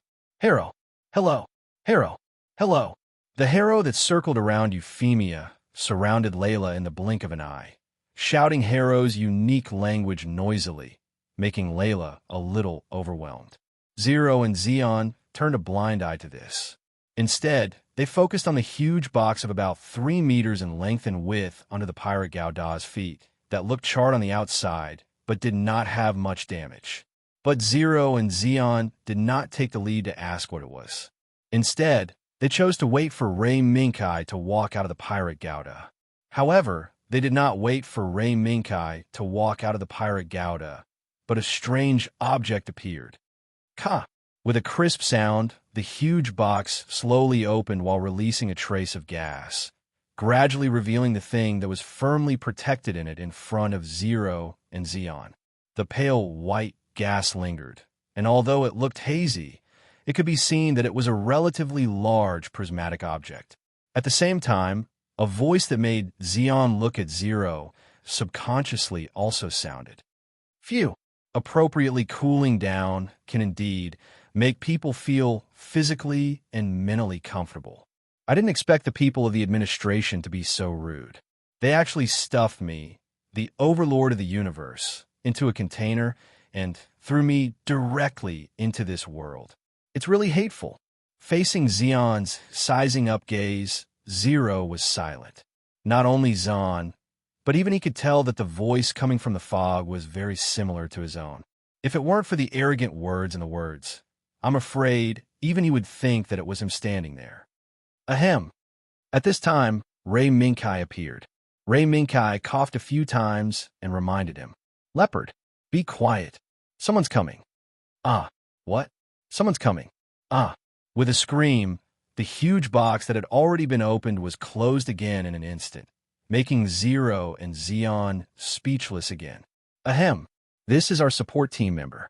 His temperament is a bit strange. Please don't mind him. Taking advantage of a certain idiot entering a temporary state of autism, Ray Minkai timely gave Xeon and Zero a heads up. Especially Zero, this heads up has to be given. Otherwise, there might be some unpredictable accidents.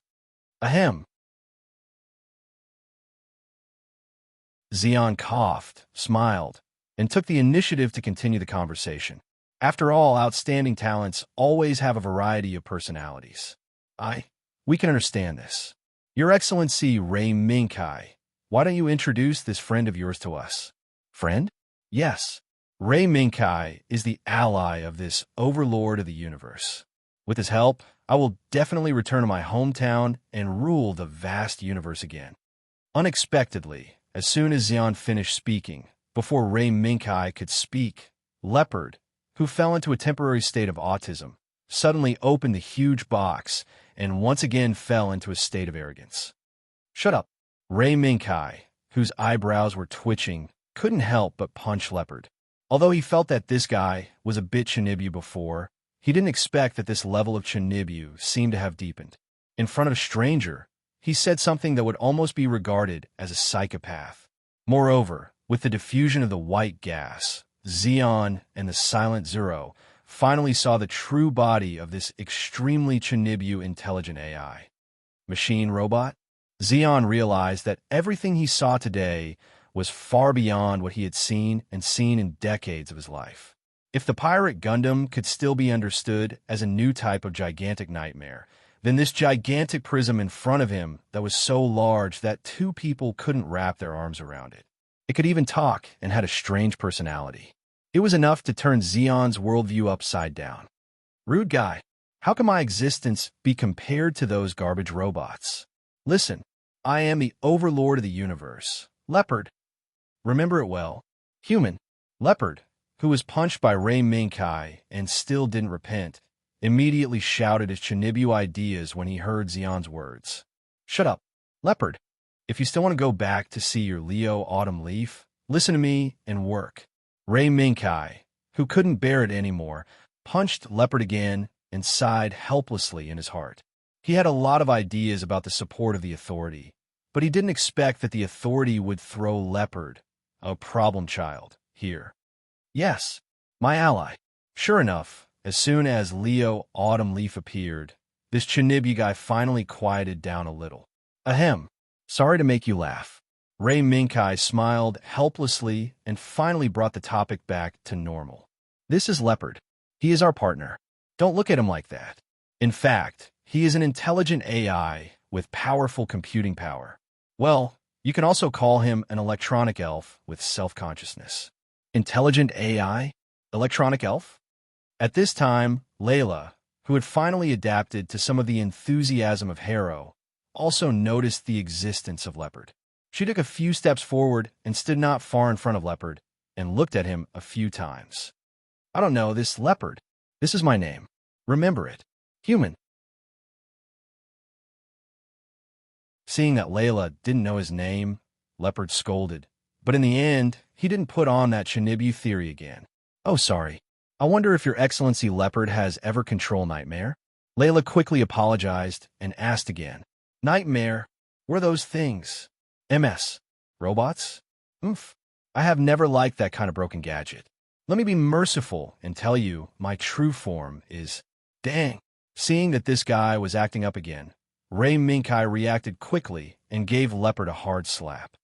Commander Layla, with Leopard's computing power, controlling Nightmare is naturally not a problem, but its role is not in control, but should be used on a broader level. For example, intelligence analysis, strategic and tactical formulation, and logistics management. I believe that Commander Layla, Zero, and General Zeon already understand what this means, right? At this moment, Layla, Zero, and Zeon's pupils suddenly shrank. Obviously, they already understood the meaning of Leopard's existence. Is this true? Zeon pondered for a while and asked, whether it's true or not, how about an experiment? Let's set it on the eve of the rescue operation in a week. Ray Minkai smiled, and his smile was full of confidence. Although I also want to immediately show you Leopard's ability, I believe that General Zeon also needs to make some arrangements, right? After that, Ray Minkai added another sentence. To be honest, I think it's a waste to let Leopard do the work. But in the current situation, this is the only way.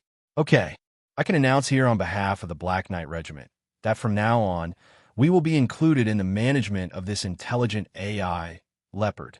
However, compared to the strategy and tactics formulated by the AI, I believe in my own strategic vision more.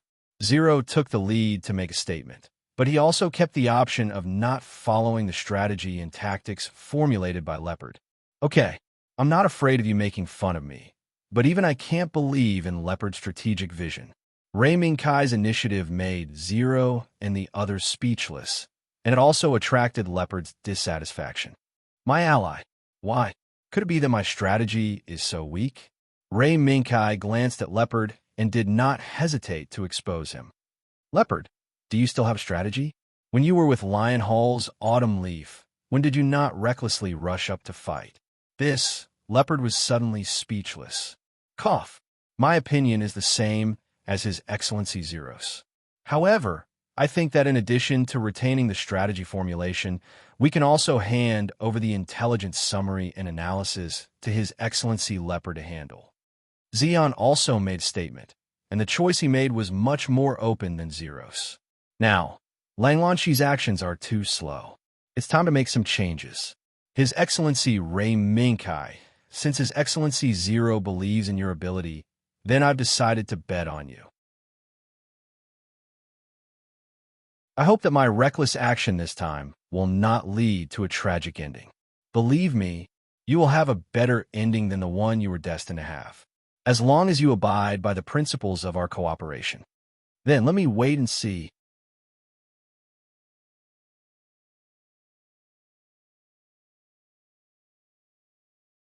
Chapter 199.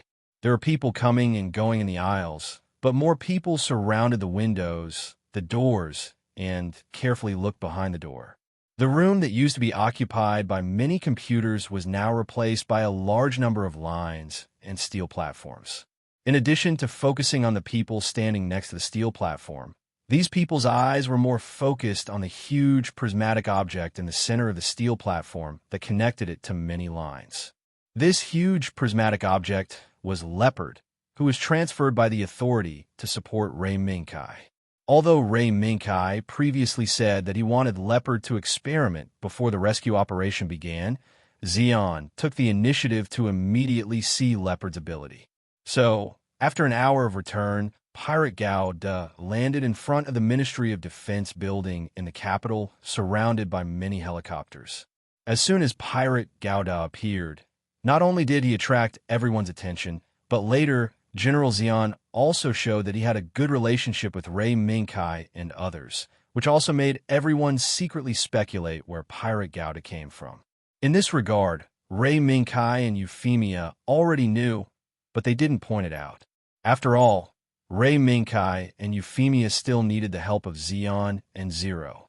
The lines are connected, and there is no abnormality in the data. Can we start? Once he entered a working state, Leopard's Shinibu syndrome seemed to have subsided a lot, and he appeared to be more normal. Xian, Zero, and Layla all turned their eyes to Ray Minkai. Let's start. Leopard, although it's not as good as your previous stage, at least this is your world. You're right. No matter how shabby the stage is, it will always be my world. Let's start. With Leopard's shout, countless numbers of data immediately appeared on the big screen hanging from the ceiling. Looking at the data that kept emerging and flowing across the screen, Xian's eyes immediately lit up. He knew that Leopard had connected to a small independent database that he had specially set up for this operation. At this moment, it was the critical moment for Leopard to prove his ability with this small database. Of course, this was just a drizzle for Leopard. It didn't take long for it to complete the inspection and summary of this small database. What a joke. Humans, your efficiency has always been so low, no matter when it is. Look, with such a lazy attitude, you actually wasted 30% of your strength in meaningless consumption. Comparisons between the data before and after the summary kept popping up on the big screen. The numbers that were marked with huge differences before and after the summary kept popping up one after another. The constant popping up of the window parameters that were constantly being corrected shocked Jean, and even the people standing outside the crowd. Is this the 132nd troops data? Shocked, Xian turned to look at his adjutant. The adjutant, who was equally shocked, nodded blankly. Yes, General. This is the database compiled according to your instructions, based on the data collected by the 132nd Unit before the war. How is it possible? How can there be such a huge difference? Xian took a deep breath, and there was a trace of respect in his voice. Your Excellency Leopard, according to your calculation, how much combat power can the 132nd Unit exert? 132nd Unit? Is this the origin of this small database? What a joke. If it's really the truth that you're talking about, then as long as we follow the effective leadership, the correct strategy, and the perfect logistical dispatch, at least this troop won't have the ugly trick of going back home before even starting a fight. Leopard's tone was very unfriendly, but Xian also knew that this was the truth, an unquestionable fact. Wonderful. However, General Xian, do you have the ability to let Leopard take over the logistics system of the entire army? At this time, Zero, who had been watching for a long time, finally spoke, and her words hit the nail on the head. Xian was silent for a while, and the expression on his face was neither surprised nor happy. But Ray Minkai knew what this wily general was thinking. But what did this have to do with him?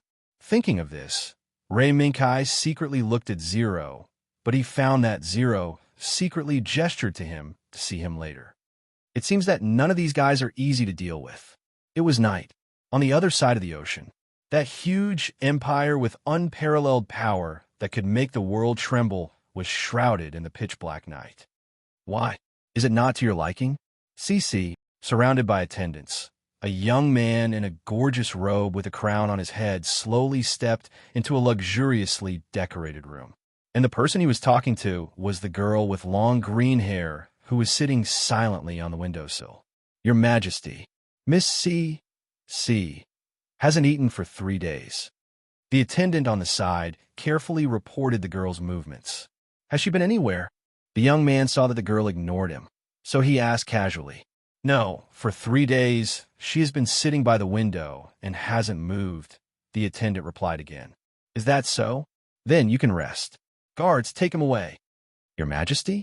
The attendant who answered truthfully didn't have time to react and was dragged out by the guards who rushed in from outside the door. During this time, the attendant's screams kept echoing back and forth in the corridor. Until the screams could no longer be heard, the door behind the young man slowly closed. Sorry. See. It seems that the attendant this time doesn't meet your requirements. The young man looked at the cold food on the table and walked towards the windowsill. Get lost. Under the moonlight, the girl turned her head and coldly scolded. But unexpectedly, the face under the hazy moonlight gave the young man an illusion. But the young man's determination was amazing, almost reaching a terrifying level. Is that so? How heartless. CC, no matter what, I'm still your contractor. The young man stopped, gave up walking to the windowsill, and turned to sit on the sofa. Contractor? What a joke. A robber actually claims to be a contractor? Along with the cold voice, the moonlight scattered from the windowsill also became colder. I admit, Gius was taken by me. But I'm also Lucio V. Britannia, right? The young man spread out his hands and calmly stated his identity. Lucio V. Britannia? Yes. You are the 99th Emperor of the Britannia Empire, Lucio V. Britannia. But you're definitely not Lucio V. Lamperugi, who made a contract with me, CC. The girl. Under the moonlight, the girl CC's voice became colder and colder, and her expression became even more unapproachable. You really give me a headache. CC, no matter which world it is, you always show the same attitude. The young man sighed, stood up from the sofa, and turned to leave. Wait. At this moment, CC called out to him. What? Have you changed your mind, CC? CC, the young man asked knowingly. What do you want to do? Not only did you take Lucio's Gius, but you also brought me, Nunnally, back here. No, I don't want to do anything. I just want to take back what belongs to me. As for Nunnally, CC, you can rest assured. She's not only Lucio V, Lamperugi's sister, but also Lucio V, Britannia's sister. I'll take good care of her. And you, just wait here for the moment when C's world opens. The door slowly closed, completely isolating the young man's back in the room. C's world. What does he want to do? C sat weakly on the windowsill.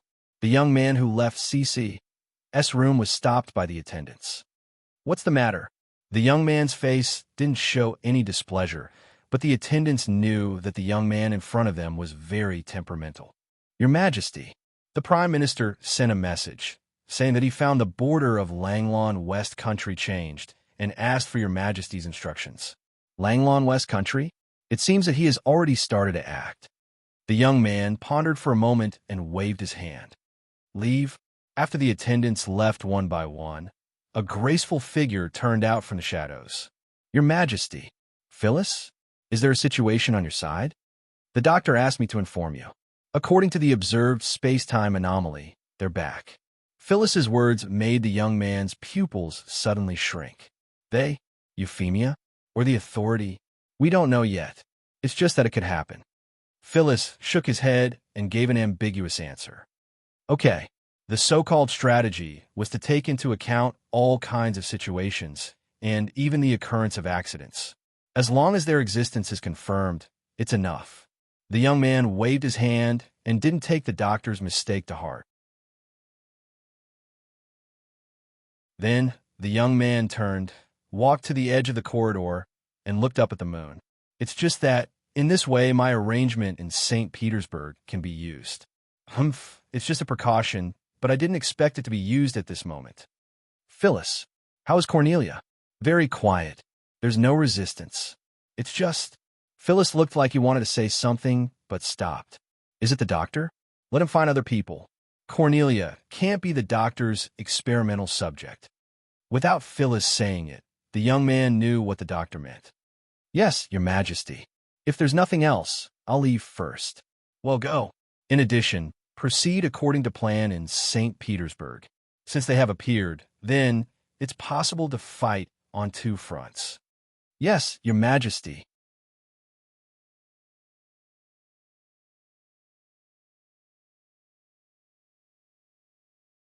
Chapter 200. When the first glimmer of light appeared in the sky, the first rays of the morning sun quietly arrived. The moment the sunlight broke through the night and shone on the ground, the cold killing machines built by humans that were neatly parked on the plain also refracted the sunlight that broke through the darkness. The army that was solemn, but there was a faint murderous aura rising from it. In the central area of this steel army, although it was half kneeling on the ground, it was still far taller than the nightmare parked around it. In front of it stood a beautiful figure and 5 little fellows that were the size of a palm. Are you worried about your knight? UFFI. A series of soft footsteps came from the side. The pretty figure turned around and saw a figure wearing a black mask standing 3 meters away, nodding at her. There are only 2 of us here. Do you still want to wear this mask? Lucio. Euphemia smiled and said softly, in this situation, it's better to wear a mask. UFFI, call me Zero now. Before we take care of that guy, my name can only be Zero. Zero heard Euphemia's name and shook his head. Is that so? It seems that you have made up your mind. Zero. Euphemia raised her right hand and waved slightly. The harrow around Euphemia made way. Zero glanced at the harrow's movement and chuckled. Thank you, UFFI, but now it's better for us to keep some distance. Whether it's your knight or my current situation, it doesn't allow us to be too familiar with each other. Euphemia lowered her head slightly and sighed inwardly. Then, let's end this war as soon as possible. When that time comes, Nunnally, Sister Royal, and you will all be able to live together like you did when you were young. Hearing this, Zero could not help but let out a few chuckles. No, UFFI, I'm afraid it's difficult for us to go back to our childhood life. Everyone's path is different. Your eyes are different from the eyes I saw in Area 11 before, aren't they? Maybe. I just saw a world that's vaster than this world. In front of that vast world, the disputes of this world are indeed laughable.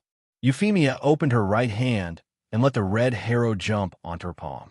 She stroked it as she spoke. So, you made a decision? Zero asked. Yes, I made a decision, and Guy will help me complete my decision.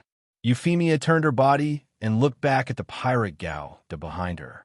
At this moment, a pure white straight line seemed to be moving slowly, but in fact, it was moving at lightning speed, drawing a white line in the sky. From the void above Gundam's head, it soared into the sky. Zero. Look, my knight has left in the carriage. As his princess, it's time for me to set off. Not afraid. UFFI. This is a battlefield.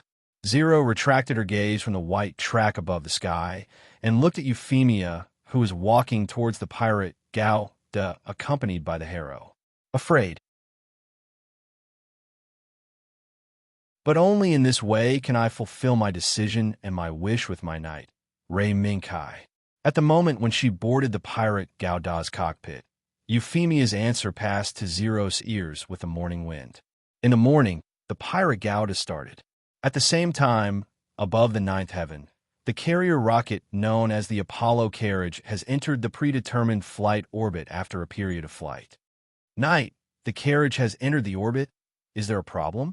Huga, a kid's voice, sounded in the communication. No, everything is fine. A kid, just call me by my name. You don't have to call me Knight.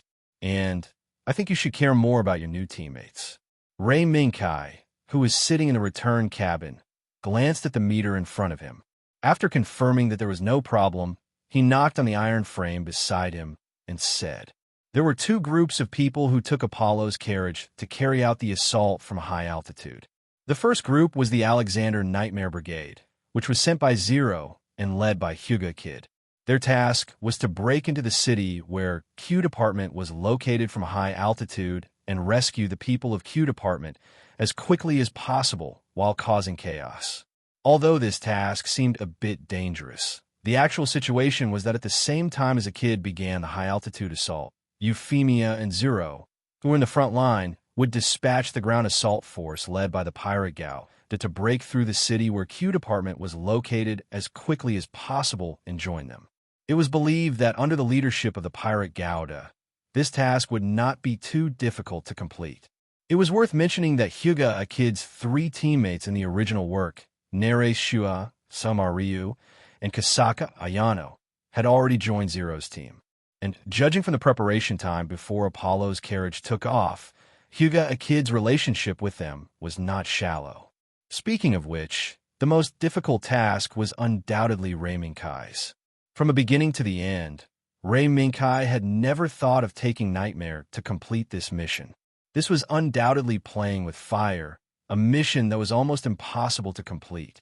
With 1 person and 1 machine, he had to break into the heavily guarded heart of the city to rescue a princess who was bound to die.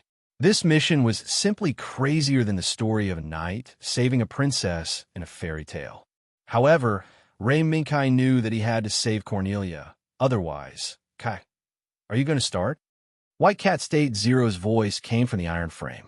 State Zero, you're awake? I thought you were dead asleep. Seeing State Zero's small head sticking out from the iron frame, Rei Minkai's expression eased a little. This gravity? I see. Kai, are you trying to launch an attack from outside the atmosphere? White Cat State Zero stretched out its claws and opened the iron frame. Then, all 4 of its feet were suspended in the air. It looked very confident and at ease. I thought you were going to launch an attack from the ground. Rei Minkai shook his head and looked up at the screen that was already occupied by the planet, the void, and the distant sun. It will take too long for us to launch an assault on land. Moreover, the enemy will not watch us charge past them without doing anything. So, this is the only way to launch an attack from the enemy's sky in a short time. You're smart. White Cat State Zero flipped over and landed lightly on the iron frame. Even if we rely on the speed of the Leo Lion, it is indeed impossible to break through the enemy's defense circle in a short time. As Rei Minkai and White Cat State Zero were communicating, a red warning box appeared on the screen. The separation process has begun. State Zero, hold on tight. You don't have to remind me. White Cat State Zero rolled its eyes and returned to the iron frame in a flash, fixing itself. Your Excellency, the separation process can now be started. As our destinations are not the same, we will separate in 30 seconds and enter the atmosphere separately. I wish you good luck. At the moment of separation, Archimedes sent a final message. Thank you. I wish you good luck too. In the void, Apollo's carriage began to separate, and the return pods were released, allowing them to start the final journey according to the preset reentry procedure. Rei Minkai and White Cat State Zero's return pods quickly separated from the return pods and started the reentry procedure in another direction. Kai, are you sure we'll be okay? For some reason, White Cat State Zero, who had a calm expression just now, suddenly roared. Weren't you walking around in space so carefreely just now? Why are you scared now? Rei Minkai looked at White Cat State Zero in surprise. Roar. Who's scared? I just feel a little hot. White Cat State Zero roared in a low voice. Rei Minkai looked at the return pods that were gradually covered in flames and shook his head helplessly. He did not expect White Cat State Zero to feel scared in such a place. Above the ninth heaven, Rei Minkai and White Cat State Zero's return pods dragged a long tail of flames across the sky and fell rapidly toward the city that was about to welcome the important moment of the trial of the Empress. Click! The second Empress of the Britannia Empire, who was sitting quietly in the corner, slowly opened her eyes and looked at the maids who were entering through the open door. Is it time already? Her Royal Highness, who was once called a witch by the enemy, asked calmly. Yes. Welcome, Your Royal Highness.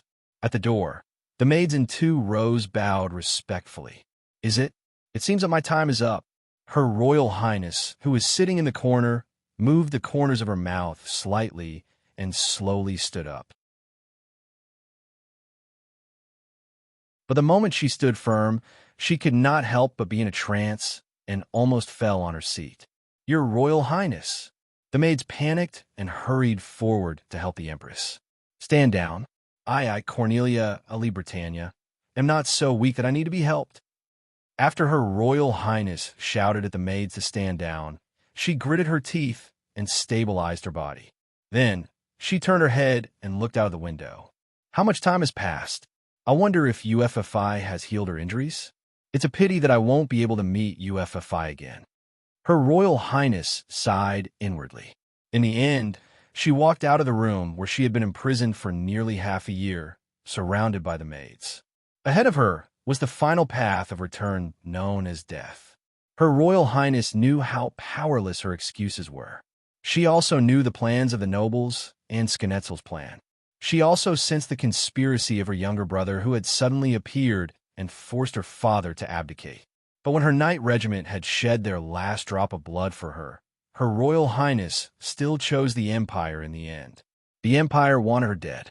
Then, as the second Empress of the Britannia Empire, Cornelia Ali Britannia, she would shed her last drop of blood for the Empire, even though this was unsalvageable blind loyalty.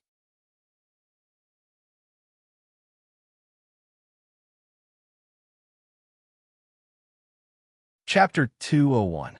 Armed soldiers surrounded Cornelia as she walked out of the corridor and brought her to the open space in front of Catherine Palace. "Oh, look, our goddess of war is out." As soon as they saw Cornelia, who was surrounded by soldiers, step onto the open space, the nobles who occupied the observation deck could not help but whisper to each other. "Yes, I didn't expect that not long ago, the second princess, who valiantly led her knight regiment to establish District 17, would actually become a traitor of the Empire overnight." As they spoke, there was a burst of laughter. The goddess of fate really likes to tease people. Amidst the laughter, there was a burst of words that seemed to be sighing, but were actually gloating. "What a tragedy! Not only did she become a traitor, I heard that even her knight regiment was completely annihilated. Sigh, what a pity! I originally quite liked that knight named Gilbert." "Really? Why didn't you ask your father to contact him earlier? Perhaps your Gilbert will not die together with Her Highness the Empress." "Nonsense! How is that possible? I just like him. I don't want to be bound by a knight." Facing the breeze, Cornelia, who was walking slowly towards the open space and the gallows placed on the open space, heard these nonsensical comments mixed with bursts of laughter. If it were in the past, perhaps she would have been unable to resist rebuking these rude people. But now, Cornelia no longer had any strength to refute these things. She was already tired. "Cornelia."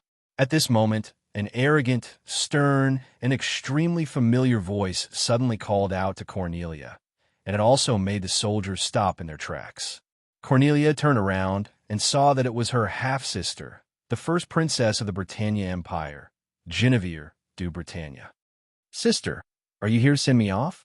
Although she had been sentenced as a traitor, she was still the second princess of the Britannia Empire. Under this identity, even the nobles who were laughing just now could only stand aside and whisper.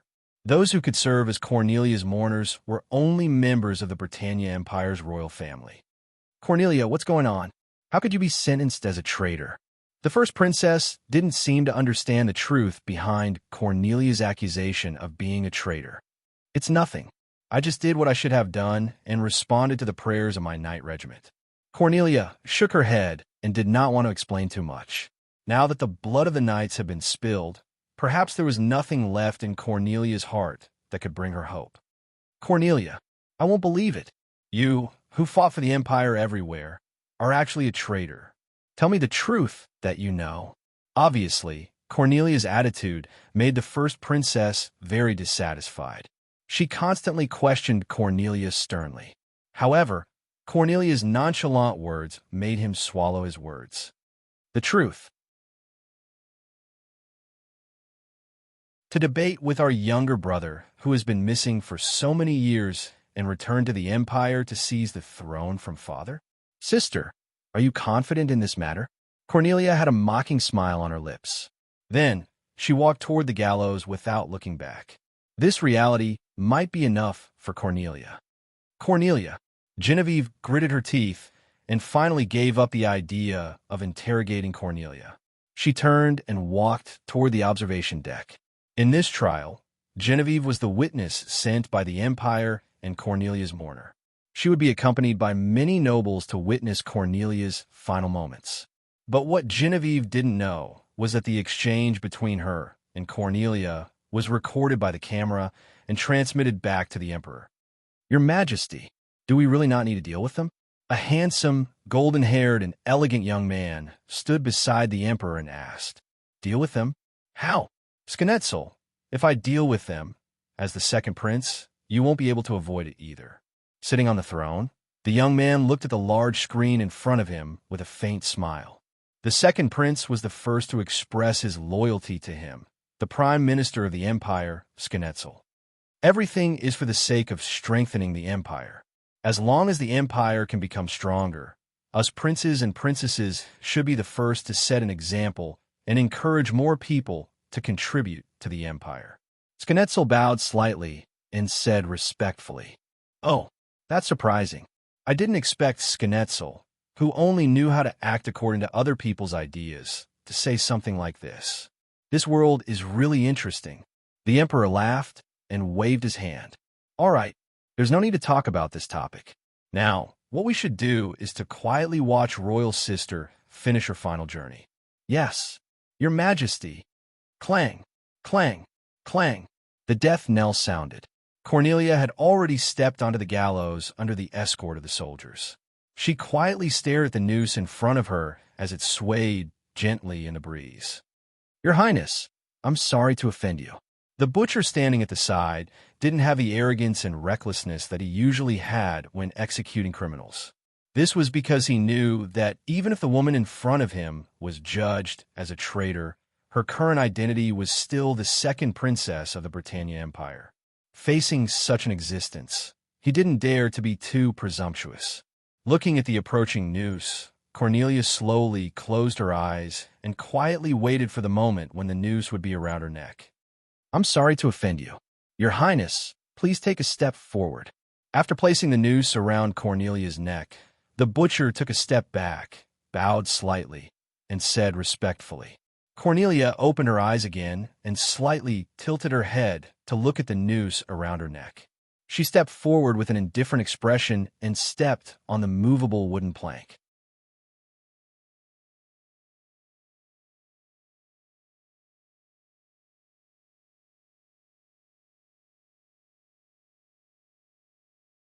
She stared blankly as the nobles who were screaming for help were hit by the shockwave and rolled weakly on the ground.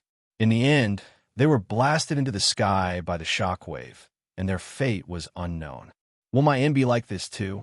Cornelia, who quietly watched the shockwave rush in front of her, thought subconsciously. However, in the next moment, Cornelia, who should have ended up like the nobles who were sent flying into the sky by the shockwave, found that the shockwave that easily destroyed everything in its path did not harm her at all. Instead, it separated in front of her and avoided her existence. This is Your Royal Highness Cornelia. By the order of Her Royal Highness Euphemia, Knight Ray Minkai is here to welcome you. A voice suddenly came from behind, making Cornelia's body stiffen for a moment. Then, with a look of disbelief, Cornelia turned her head and looked behind her. "Ray Minkai, it's really you." In her surprised gaze, the familiar figure and a snow-white lion stood there quietly, bowing slightly to Cornelia. "Yes, Your Royal Highness. I've made you suffer. Now, I'm here to pick you up." Ray Minkai nodded slightly, raised his right hand, and the dagger that appeared in his palm cut the noose around Cornelia's neck. State 0. Then, Ray Minkai did not care about Cornelia's reaction and shouted softly. "Understood. Kai, when you go back, you have to prepare the cherry stone." State 0 roared in a low voice, raised his head, and opened his mouth, roaring like a fierce lion. Roar! In the midst of the roar, the white lion's body erupted with a soft and dazzling light. "Ray Minkai, you guys?" Before Cornelia could finish her sentence, Ray Minkai carried her horizontally and jumped into the cockpit of the long-toothed lion. What do you want? Why are you here?" "Ray Minkai, Answer me. Cornelia, who was stuffed in the back seat by Ray Minkai, grabbed Ray Minkai's right hand and scolded. Your Highness, the situation is urgent. Please sit quietly in the back seat. Leave the rest to me and State Zero to handle. UFFI. Ray Minkai froze for a moment, realized that he almost spilled the beans, and quickly changed the way he addressed her. Her Highness Euphemia's injury has been healed. Now, she is waiting to reunite with Her Highness in Langlon West Country. So, before you see Her Highness Euphemia, please cooperate. Ray Minkai raised his hand and removed Cornelia's small hand, then turned around and sat back in his driver's seat.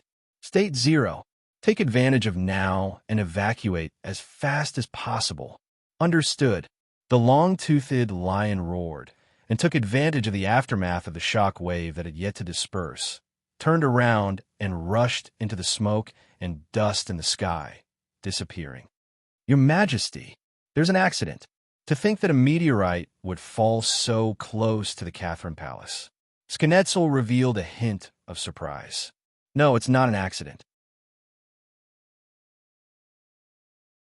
Schnetzel, the emperor who supported his chin with his left hand, slightly waved his hand, then stood up and raised his hand, saying, "It's time.